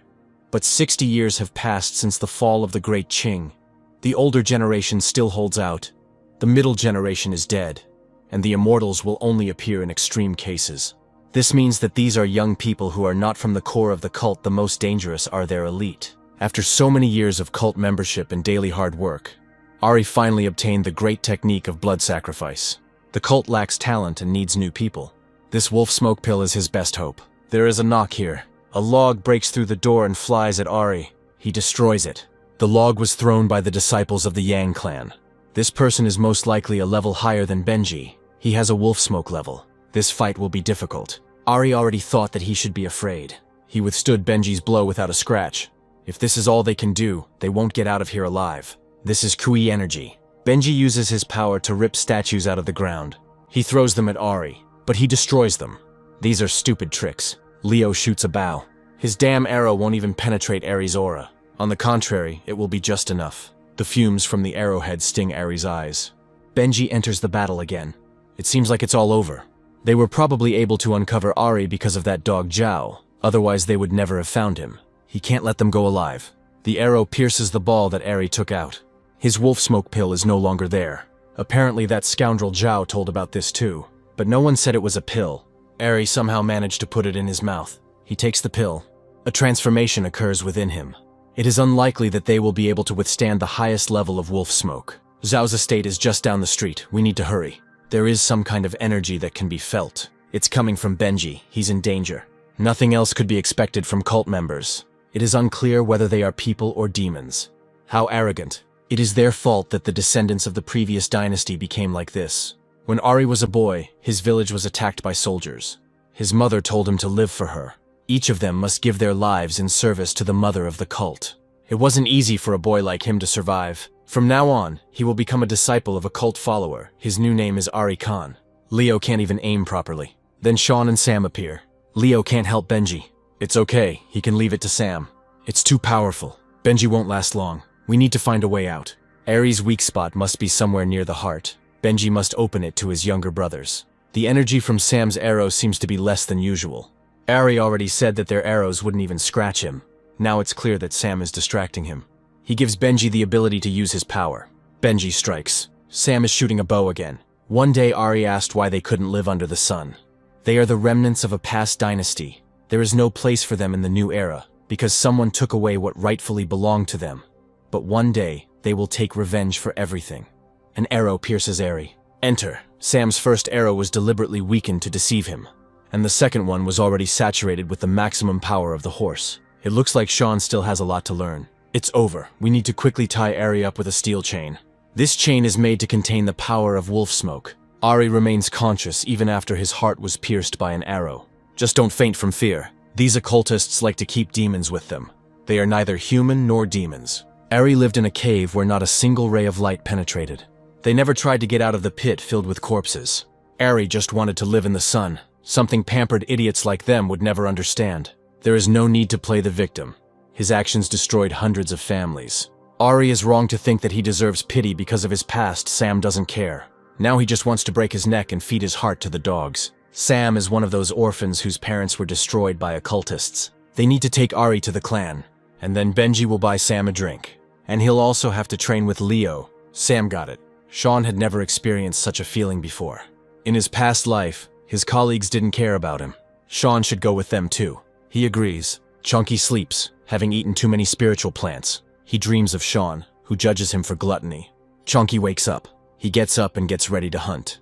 Chunky is full of energy. Emerging from his grotto, he pounces on the fish. However, it hits the bottom. The fish swims away. Sean said not to transform unless necessary, otherwise people might notice them. If brute force doesn't help, you have to try using your brain. Chonka has an idea. He approaches the fish again, but this time he pretends to be in love. However, this does not help. Tahua and Clash laugh at Chonky. Sean can't calm down. Once they dealt with Ari, the lady rewarded them with silver confiscated from the Zhao estate. 150 lions of silver for each, and not ordinary silver, but the purest. The lady is so generous. An ordinary ingot is worth 50 liang, but this beauty has 52.5 of them. It seems like this is the first time Sean has held such money in his hands. After that, they continued to clear out the occultists' hideouts, so his power increased significantly. Although he has not yet broken through the flesh barrier, he feels that there is not much left. This day is just around the corner. The teacher returned and called them to discuss their merits and distribute rewards. Ari will kill that fucking bastard Zhao and them. The lady arranged it so that they had to eat in the company of these freaks. She's just amazing. It costs a lot to organize such a feast for them.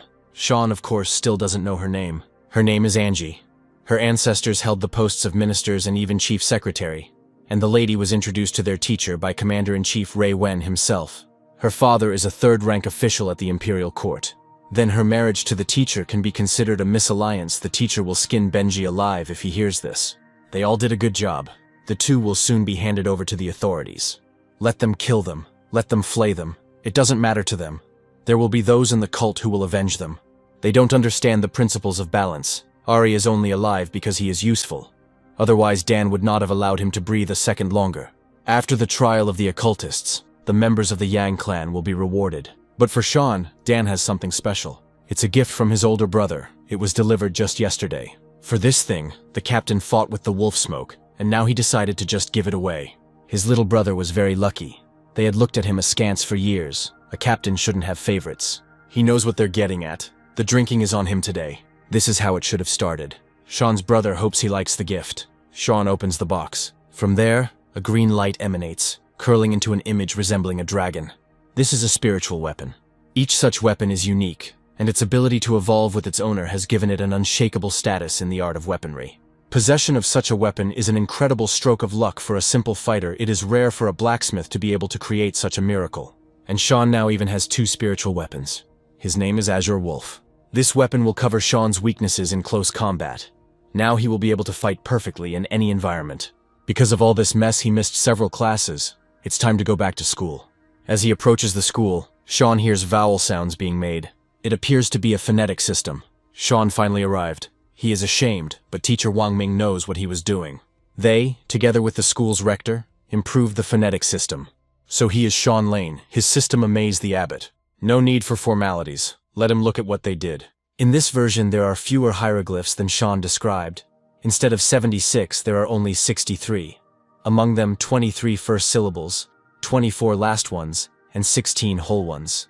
The abbot really improved the system. He is a wise old man. Sean is amazed. This version is much better than his. The abbot must admire him. If it weren't for his idea, it's unknown how long they would have continued to explain hieroglyphs with other hieroglyphs. With the teacher's recommendation, many doors would open for Sean. Wang Ming showed him their work. Having influential people behind you is indeed very useful. Sean asks who Van's teacher is. Come to think of it, Wang never told him his name. At the top of the pyramid of power sits the emperor, and beneath him are 3 directories, 2 pavilions, and 5 great academicians.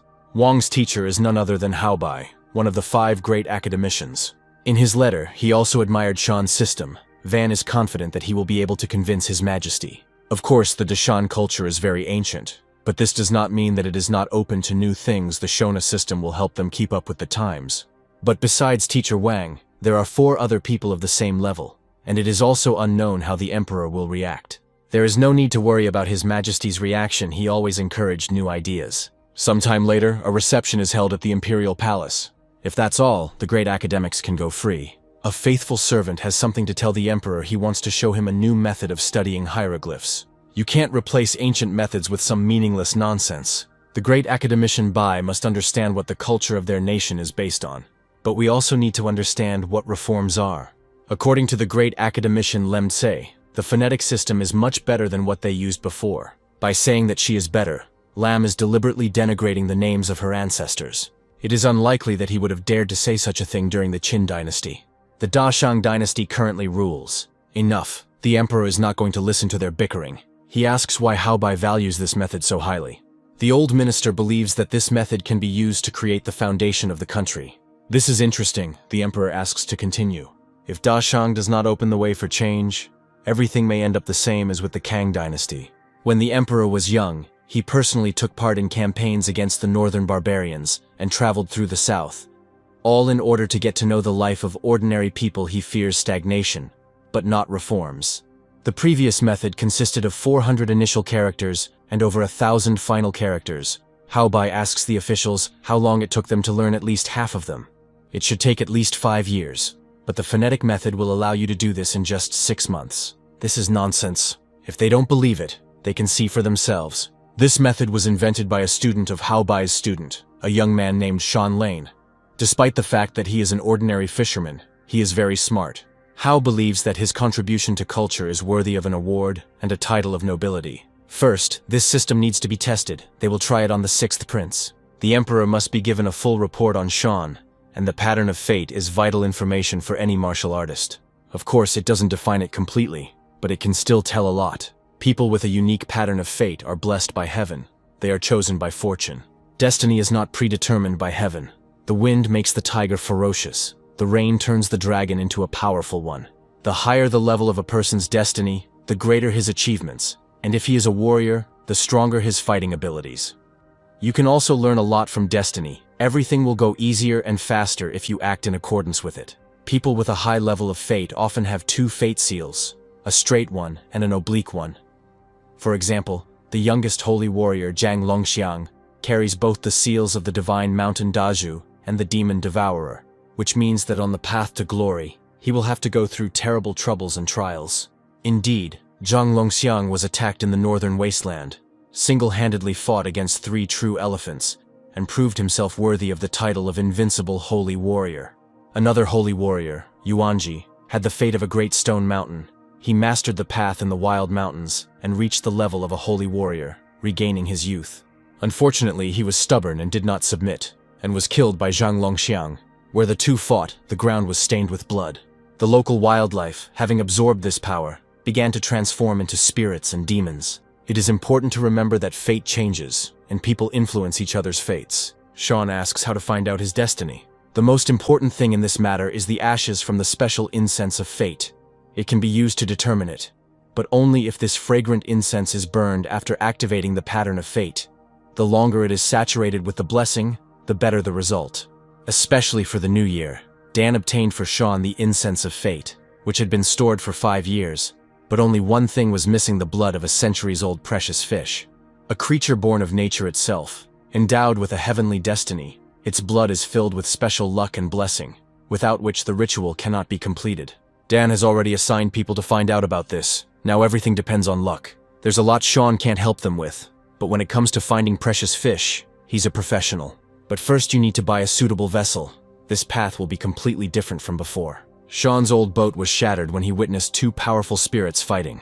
Nowadays, the sale of boats in this area is almost entirely under the control of the fishing guild. Those who cannot buy a boat rent one from the guild. The fisherman asks Sean if he wants to see the boat.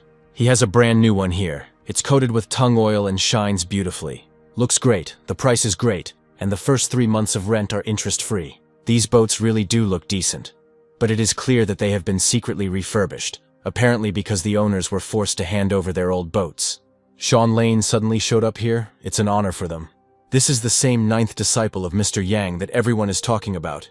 He single-handedly destroyed more than 100 mountain demons. Ling's son had long said that a certain young man was becoming a celebrity in Yixi, and indeed, it was immediately obvious that he was talented and noble. You can just call him by his first name. Surely Lin didn't come for no reason. He would like Sean to become a patron of their fishing guild.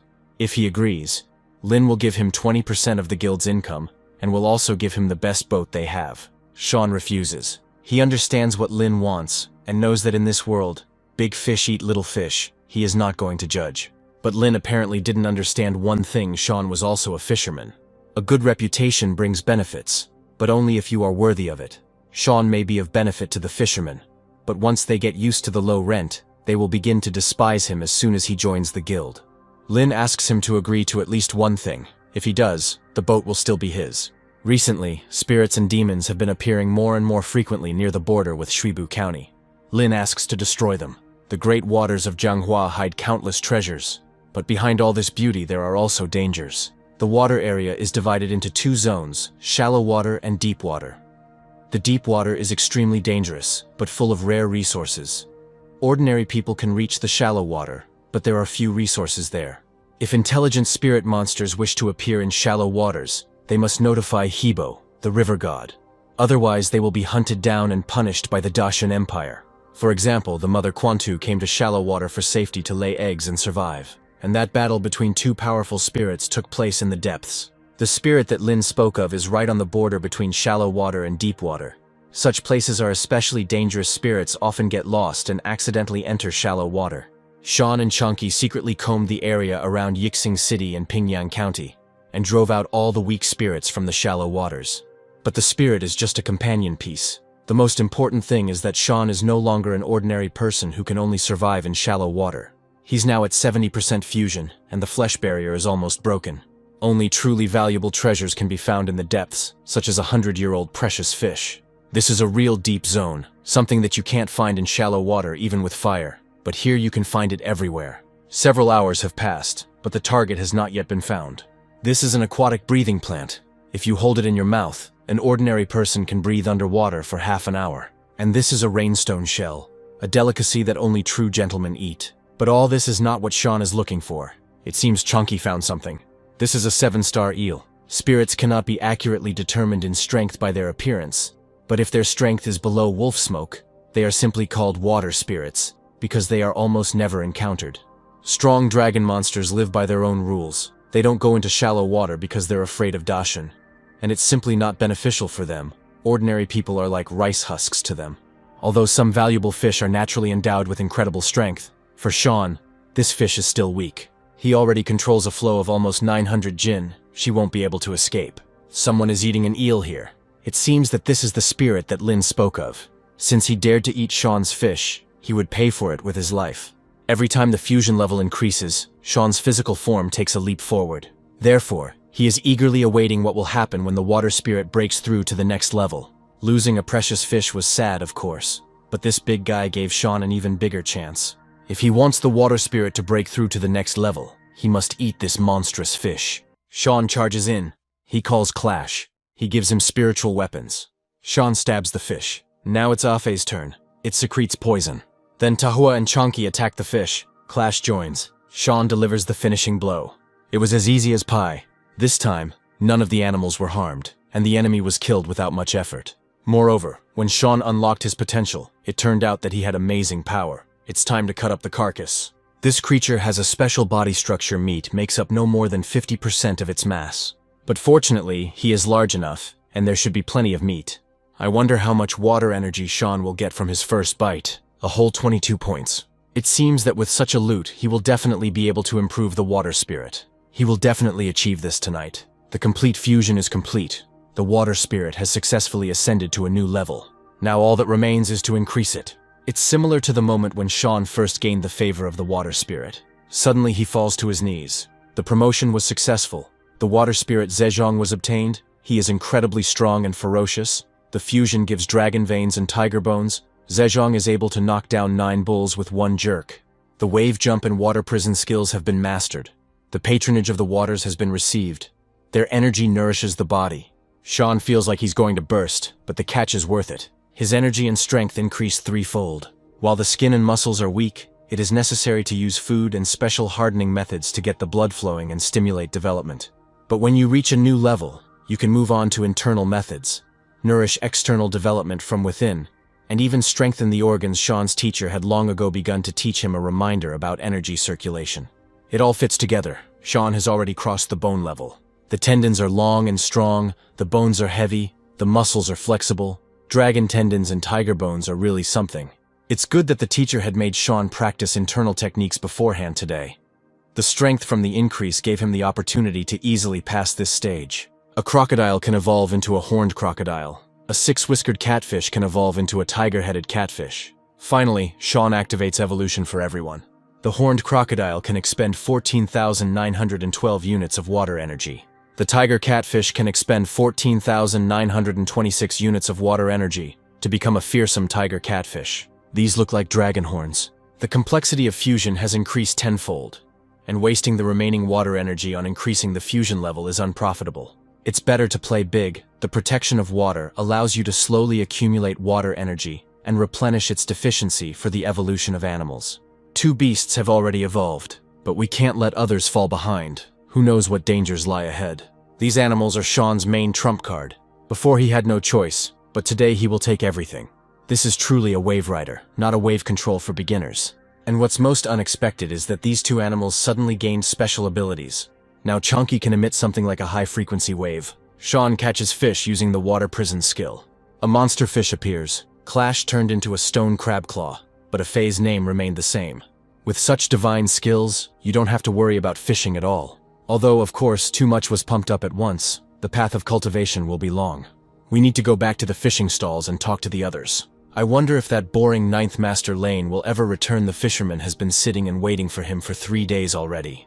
It is precisely those who can swim who drown. Many masters perish in deep waters. Here the head of a monster fish splashes onto the shore. The monster is dealt with. They are even. Sean takes the boat. He really did it. It's a pity he didn't catch the precious fish he needed. He'll have to sell what he caught. This is a precious fish, very beautiful. Lao Chin is very lucky. Sean is a martial artist. He should know if this big fish is really precious. This is a blue-backed dragon carp, a truly precious fish. Moreover, it is already over 100 years old and weighs 45 liang of silver. Sean buys this fish for 50 liang. He saved them all, so Lao can't take silver from him. Here he is, the real Uncle Chen. During times of famine, he shared with Sean the flatbread he had bought for his child, thus saving his life. He takes the fish. Finally, all the materials have been collected. Now all that remains is to wait for the new year and the ritual of determining fate.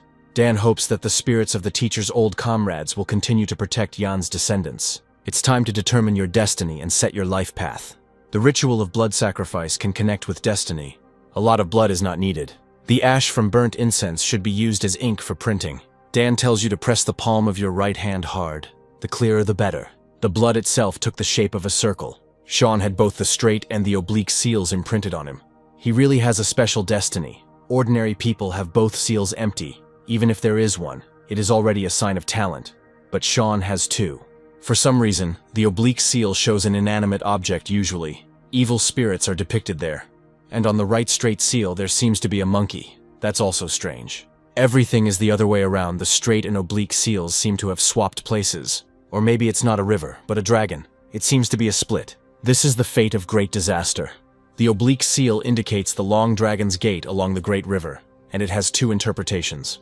According to legend, a snake turns into a dragon in 500 years, and a dragon turns into a heavenly dragon in 1,000 years. After going through many trials, Sean can achieve greatness and become a dragon man. But it is also possible that someone else is also striving to become a dragon, and a fight will begin between them. One of them will rise, stepping on the body of the other. Whether Sean is the one walking on the great river or the one being washed away by it, one thing is clear: he can handle it all. The young man who fought the seven alone will one day become a dragon that will soar into the sky. Dan doesn't understand the straight seal yet, but he knows that it is connected to the element of water, which means Sean is vulnerable to evil in water. But the oblique seal is also connected to it. For him, water is not only a danger, but also a source of the greatest power. However, fate is unpredictable. You can't turn your nose up at things, but it's also stupid to downplay the danger. Dan will hand over these prints to the authorities. I wonder what kind of reward they will send from above. Sean is so confident because he knows exactly what kind of animal is in his seal. This is not just a monkey, but the ancient demon Wu Zhiqi. As long as Sean has the Dazi vessel, no one can take away what is his. He was born near the Great Lake, and this fate suits him. Perhaps his rival is that old shameless dragon from the depths of the Great Lake. I wonder who will end up becoming the dragon. The Emperor doesn't know if Sean is worthy of his hopes. This year, Dan will give Sean and Chan a little test, because they have become completely relaxed. They were the last to come to school, so they have the greatest potential, and the requirements for them will also be stricter. Over the next year, Chan must become a true martial arts master, or better yet, a jumping master. He will definitely train hard and will not let his teacher down. Sean has only been training for 1 season, so Dan only asks him to complete 3 milestones per year. The path of martial arts is about perseverance. In fact, Sean had already passed the flesh barrier. He cleared 2 hurdles in 3 months of training. He is confident that within a year he will become a real master. Since he has this attitude, Dan, as a teacher, cannot be lenient towards him. Sean must have heard of the martial arts emperor Huang Wu. He once created an invincible martial art, 10,000 victories, but over time it broke down into many separate techniques. Later, Gao Jiantai restored the technique and combined it with the Taoist practice of Bodan Gong. Today, Dan is passing on this new style to Sean. The emperor is in a good mood today. He abolished Chaozhou County, made Pingyang Town a new county, and the county town of Yashina, a town they say the head of Chaozhou was scared to death. A reward for merit, dismissal for inaction, everything is fair. Moreover, Master Yang restored the honor of their empire. Such a reward is well deserved. Eunuch Kang doubts that Sean Lane has earned the emperor's favor. The 6th prince came to watch his father play chess. The emperor asks if the eunuch Khan knows how many hieroglyphs their youngest can already read. 500 characters, and this is in just 500 days of learning Pinyin. The emperor rewarded Sean Lane because he deserved it. Zhong will now become the county magistrate. With his talent, he could have become any official, but he went to some remote place to become a district head. Now Pingyan is a tasty morsel. The Demon Mother sect has finally appeared. Whoever distinguishes themselves will get a chance to appear before the emperor himself. Barry Ko asks if they have to go to Pingyang. Soon everyone will call this place Pingyang County. With his abilities, Barry will sort everything out there. He of course remembers why they are going there. We need to visit the Yang clan's martial arts school and have a fight to show who's boss here. From today on, this is their new martial arts school. As soon as they have money, they will immediately buy medicine for their father. If there's nowhere to put that huge column, let Barry hold it in his hands. Now we can say that they have settled down. Their house caught fire, and they were attacked. We need to protect the mentor. They were attacked by monsters. They attacked the mentor. They say the sweets from Lanyanlu are the best in all of Pingyang. I really want to try them. Tomorrow Barry will go work at the pier and buy Ashley some of these sweets. There is also some kind of shop in this dilapidated alley. The official asks if they donated grain to help the victims. They just arrived in Pinyin and don't know what kind of grain they're talking about. There is a disaster in Huayin County now. Their kind county governor from Chaozhou has taken in refugees and ordered every house in Chaozhou to donate grain for relief. But they are from Huazhou County, and Chaozhou didn't give them any shelter at all. They dare to slander officials. These bastards doubt the orders of the district head. They must be arrested. Tai's mentor was a fighter in the Western Army. Tai asks for leniency. He only has the energy of a warrior, but is far from the level of a master. Apparently he was sick, and the level dropped. This is Chaozhou territory. The Western Army must also respect the local authority. The official orders that the money and grain be handed over promptly. Otherwise it will be considered disobedience. They just escaped from Huazhou. They really have almost nothing. They don't care. If there is no money, let him sell his daughter. If Barry doesn't want to cause problems for the master, he must control himself. The official orders them to be searched and every last coin taken away. They found only a couple dozen liang. These creatures are beggars, and they opened a martial arts school. This place is cursed. Jalen asks how Ashley hid the money. She says it's all safe. Barry will definitely finish off this creature in a bureaucratic hat. He has a rare gift, but his character is his weakness. When he fights the Yang school, then he will show what he is capable of. Next, the officials will go to the town of Icy. It's unlikely that any important bigwigs will be found in such a hole. This is called Yaoche, and such carriages only appear when the emperor personally issues a decree. Nearby are the banners of the dragon and phoenix, symbols of the Dacian dynasty. It looks like someone very influential has appeared in Pinyin. It seems this road leads towards the Yang clan's martial arts school. Sean is asked to quickly go to the main hall. The bone barrier is fully strengthened. Now all that remains is to concentrate and break through it. All these days Sean was in such a hurry to get here just to get the reward. By the will of heaven, the emperor commands that Chaozhou County be abolished today. Pingyang's status is raised to that of a county town, and Yixi is given the status of a town. Additionally, the River God Administration and the Demon Control Administration are established, in recognition of the services rendered by Deng Yang and his disciples in repelling the attack of the Demon Mother cult. This decree is issued. Deng Yang is appointed head of the River God Office and the Demon Control Office, and receives 100 liang of gold and 3 dragon blood warhorses. Only the Imperial Court can provide this. You can't get it for any amount of money. Ned Dun is appointed as a county official in Pingyang. Sean Lane was awarded the position of 8th rank River Lord and 100 liang of silver for his services in the fight against the Demon Mother cult. In addition, for developing the Pinyin system, he receives a horse with dragon's blood. They are obliged to carry out the will of the Emperor, protect the peace of the Celestial Empire, defend their native lands, calm the people, and rule honestly. The horses will be delivered to Mr. Jan's house a little later. The dear guest is probably tired from the journey. Dan has already ordered the preparation of refreshments. They sit down at the table. This young man must be Mr. Yang's 9th disciple, Sean Lane, a true beauty. Like a spring willow under the moon, like the morning dawn, a rare talent. The eunuch flatters him. His Majesty is delighted with the Pinyin system. Khan is not exaggerating at all. And by the way, a horse with dragon's blood is not all. Once the Pinyin system has been fully implemented in schools across the capital in a few months, and has proven its effectiveness, the reward will be increased. The 9th was always silent, but at the right moment he surprised everyone. I should have shown this earlier. Sam had a lot of trouble with his literacy because of it. This is all thanks to the 9-year compulsory education. The composition of the county government has already been determined, and the heads of the Demon Control Department and the River God Department are already on the way. The head of the River God Department will be an old acquaintance of Mr. Yan. Provisions will arrive tomorrow. Mr. Jan will have to take care of their distribution. The Emperor said that Pingyang could still become not just a county town, but an entire county administration. The fact that they became a county from a small town is already a success. And now they are even hinting at the status of a government. Pingyang will be the big stage for Sean's resounding success. Chonky discovered monstrous fish. These are demons like the one Sean killed. There are a lot of strangers on the street. They seem to be refugees. Tongming finally found Sean. Grandfather sent him to Pingyang to look for him. And finally Tongming met him. Sean needs to go to the assembly hall. Official Ban arrived on the orders of the county magistrate to collect grain to help refugees from a neighboring county that had suffered from a disaster. This was the order of the county magistrate, and therefore the will of the imperial court. You need to collect 1 due of rice or 50 coins. They can't collect that much. This is a matter that the county magistrate is looking into. They cannot return empty-handed. Times are hard. Chaozhou has received many refugees, and grain and silver reserves are almost depleted. And Pinyin got off without any losses, so let them pay more.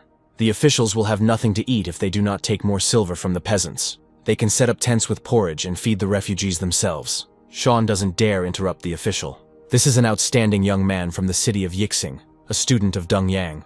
And in this wilderness his student was found. His name has recently appeared in imperial decrees. It doesn't matter that he is Deng Yan's disciple. This is the order of the county master. Sean isn't going to argue, but as far as he knows, Chaozhou isn't considered a county anymore.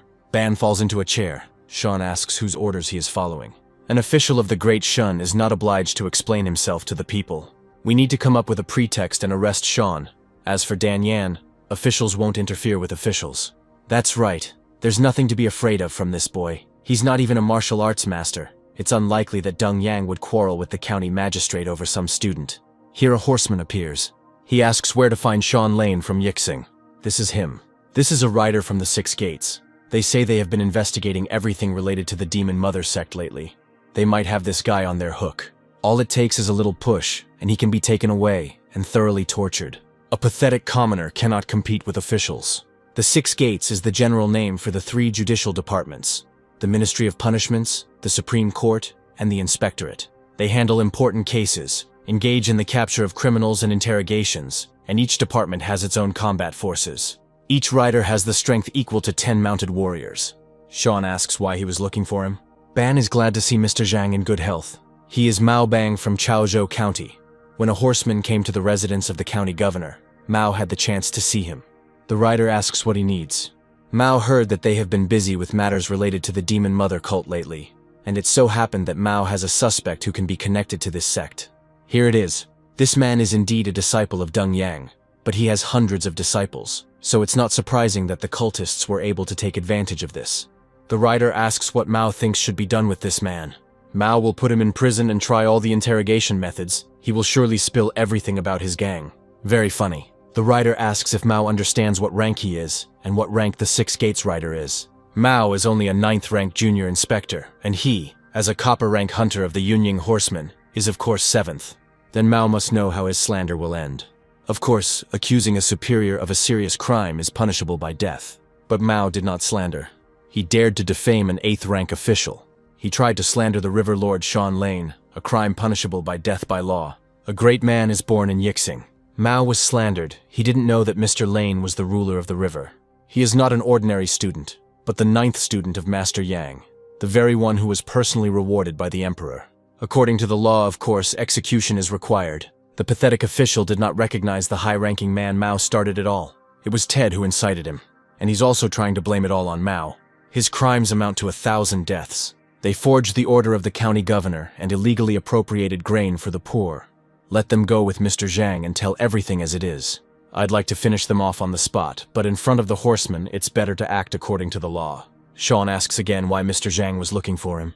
He, Yun Zhang, the copper hunter of the 3 judicial departments, came by order of his superiors to ask if Mr. Lane would like to join the 3 judicial departments.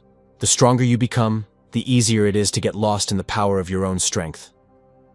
Sean, as a man from the modern world, understands perfectly well that even a hero can break the law, believing in his own power. Sean resigns from the position. There is no need to be so stubborn. Let him take his words back. Working part-time in a new position will give him more opportunities to choose techniques and treasures. But he has enough techniques, both from the river spirit and from his mentor. There is no shortage of rare materials and natural resources in the depths of the Yangtze and Huai, so it might be worth checking out the place Chunky was talking about. Sean had already swum more than 4 li, but the deep water zone was still far away the further from the shallow water. The more dangerous it was, he needed to be careful. There is something behind the stone. Common sturgeons rarely grow longer than 3 meters, and without a doubt, these are demonic spirits. You can feel the breath of dragon blood. It cannot be that there really is a dragon at the bottom of the Yangtze and Huai. This is probably about that great demon in the cave. It's time to get out. This kind of boss is definitely not for Sean right now. Perhaps it would be worth asking the mentor for help, but he had only recently become his student, and he should not be bothered unnecessarily. It's better to return to Pinyin. Today his older brother should break through the barrier. Barry fights a 2-headed monster. It has almost acquired a human form, and is close to the level of tiger spirits. It is unknown whether Barry will cope. Don't underestimate him. His simple appearance is deceiving. In fact, his innate talent for martial arts is incredible. Behind his simplicity and kindness lies an angry lion. It looks like Chunky. But Barry hasn't reached the level of wolf smoke yet. He can't have real Chunky. It is not real, but its semblance, raging blood. There are always those in the world who are born as natural warriors, and they often have a special physique. Barry is just that kind of genius, born with strong bones. To put it in one phrase, he is invincible. Sean's brother, Chan, is ready to break through. This bottle should contain a blood change pill, an essential elixir for breaking through the blood barrier. Dan tells Chan to break through the barrier. It smells so strongly of blood. This smell comes from the older brother. An ordinary person's limbs become numb if he loses more than 20% of his blood, and his life is in danger if he loses more than 30%. Blood replacement requires 3 ebbs and 3 flows. A normal person would die after the first ebb, which is why this level is considered the last. Breaking through this barrier also requires a strong character. Many people get scared when they find themselves on the brink of death and do not complete the ritual. When the blood barrier is passed, the QE energy will blossom like a pattern on brocade and flare up into a bright flame. Hard to learn, easy to fight. Chan did it. Let him wash and eat. He's been hungry all day. The blood barrier is the most dangerous of the 4. I wonder if everything will go as smoothly when it's Sean's time. It must be the Yang clan. The rest are not fit to hold a candle to it. Even apprentice Sean Lane was a simple peasant at first. But once he joined the clan, his talent was revealed. After just a week of training, he single-handedly defeated his older classmates. And then he cleared out the refuge of the cult of the Mother of Demons, bringing peace to their lands. I don't even want to look at other clans. If I were to join, then I would join the Yang clan. 3 days ago, Jalen was unsure.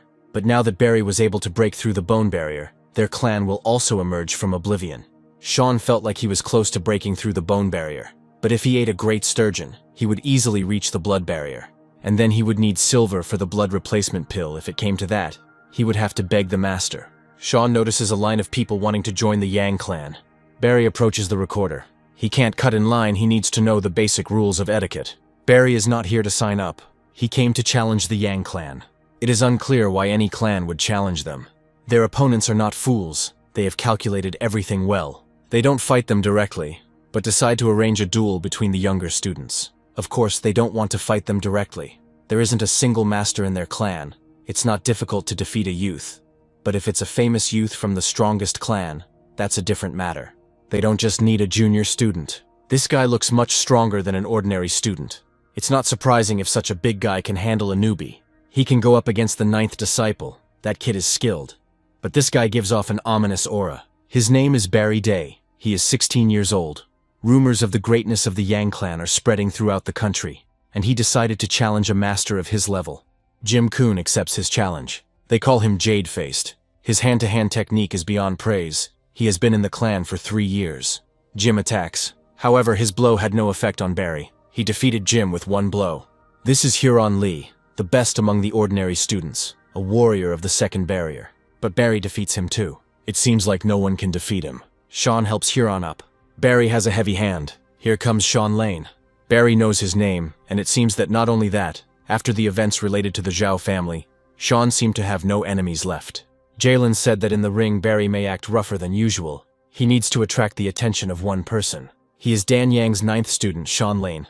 According to their investigation, he is a kind-hearted guy who comes from a family of fishermen, and without Barry's plan, he cannot be defeated. First, you have to attack the mind, anger it. This is the first step to victory. Barry thought that the Yang clan had a lot of brave people, which meant that they were shiny on the outside, but rotten on the inside. Today, Barry will teach a lesson to the so-called warriors who are sitting here twiddling their thumbs. Sean hopes his actions will back up what he says. Teacher Barry is a cunning fox. He has a naturally very strong physique, and his QE energy just oozes out. But they miscalculated. Barry will find out if Sean is really as cool as they say. Sean dodges the blow. Now he attacks. This is impossible. They continue to fight. Barry falls. He got off easy. Barry gives Sean credit, he really is strong.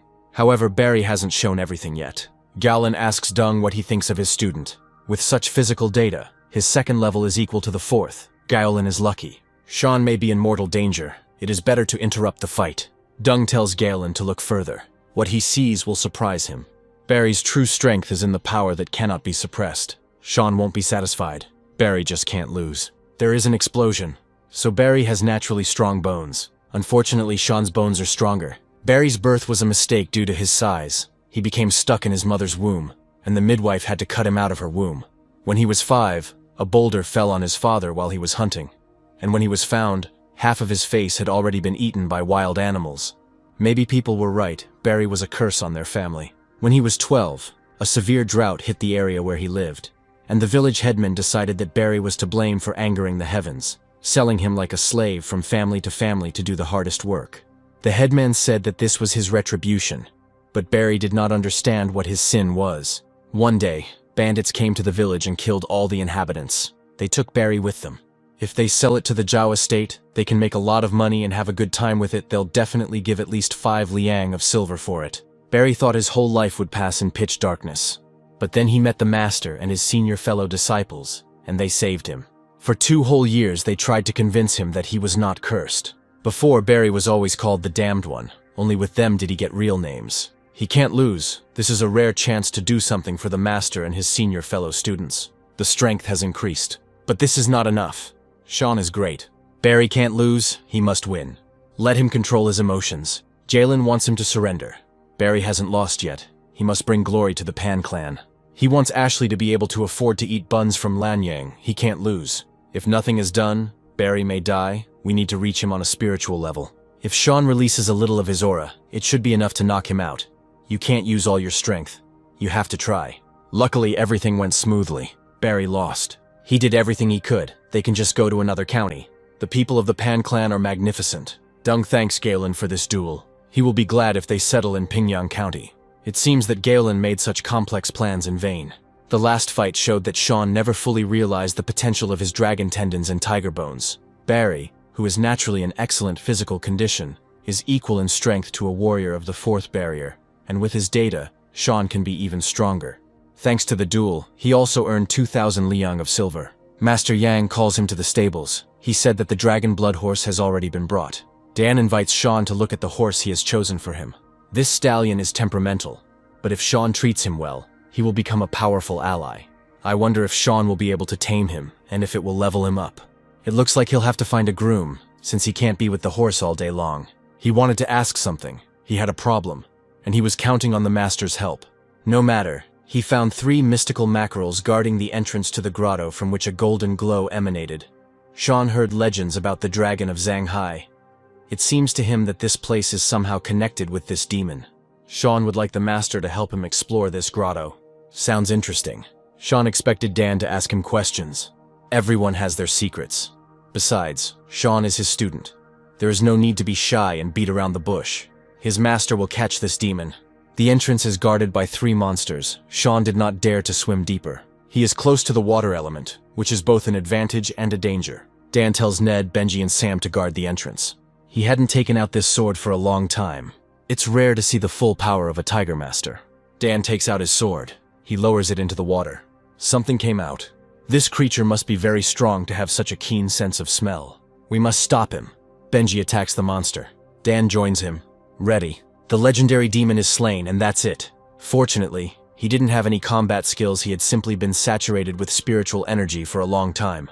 We need to quickly pull out his tendons. They can be of great use. They should be milky in color, not golden. Dragon aura detected. Legends of dragons inhabiting the waters of Zhanghai have existed since ancient times. So sturgeons, which look very much like dragons, have always been considered a good omen among fishermen. Dan never expected to find dragon tendons in this monster. Their bones and tendons are highly prized. The dragon aura emanating from the monster drove the local inhabitants into a frenzy. Even the system sent a notification. It seems like this is something unique. Something unique may be waiting for them at the bottom. The waters of Zhanghai are full of strange places. And here are the treasures. If these are real dragon bones, it becomes clear where the dragon tendons came from. That sturgeon probably grew to such a size because it absorbed the energy coming from those bones. A couple more months, and he would have been brave enough to enter open waters.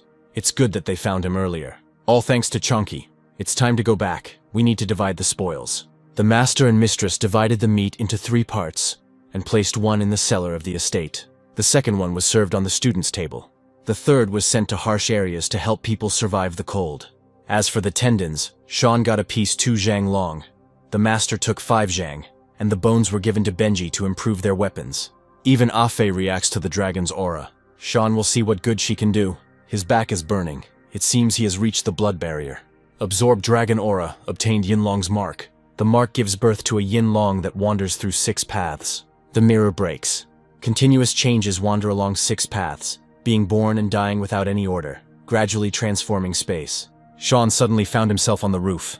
Now that he has reached the blood barrier, I wonder what will change when he enters Zhanghai again. Chunky swims holding a doll in his fins. A whirlpool appears in front of him. He pulls it in and throws it to the bottom of the grotto. Chunky brought some trinket again. Let him choose his own reward. Chunky notices a phoenix feather. So, this is the whirlpool that leads to the huge toad. And Chunky exchanged this feather with her. This simple red phoenix feather appears to be one of the 2 demons Sean once saw. And this passage must have been created by her power. No matter how you look at it, it's a very profitable deal for Sean dolls for treasures. There's no need to rush. Let Chunky maintain a good relationship with the toad for now. A big shot has arrived. This is the River Lord Association. This is a giant. Mr. He's abilities are beyond mortal comprehension. They won't be able to find him. He's probably gone fishing again. Thanks to the tendon, Sean's pets have already accumulated more than half the energy needed for leveling up. The second evolution is just around the corner. Suddenly, someone calls out to Sean. The man asks to tell him which direction Pinion is. Sean can't move. The man completely forgot that he had blocked his meridians, and he asks for forgiveness. This man is incredibly strong. It so happened that he didn't keep track of time while fishing, fell behind his people and got lost. He doesn't know how to get to Pinion. He is the new deputy head of the Pingyang River God Association, Yulong He.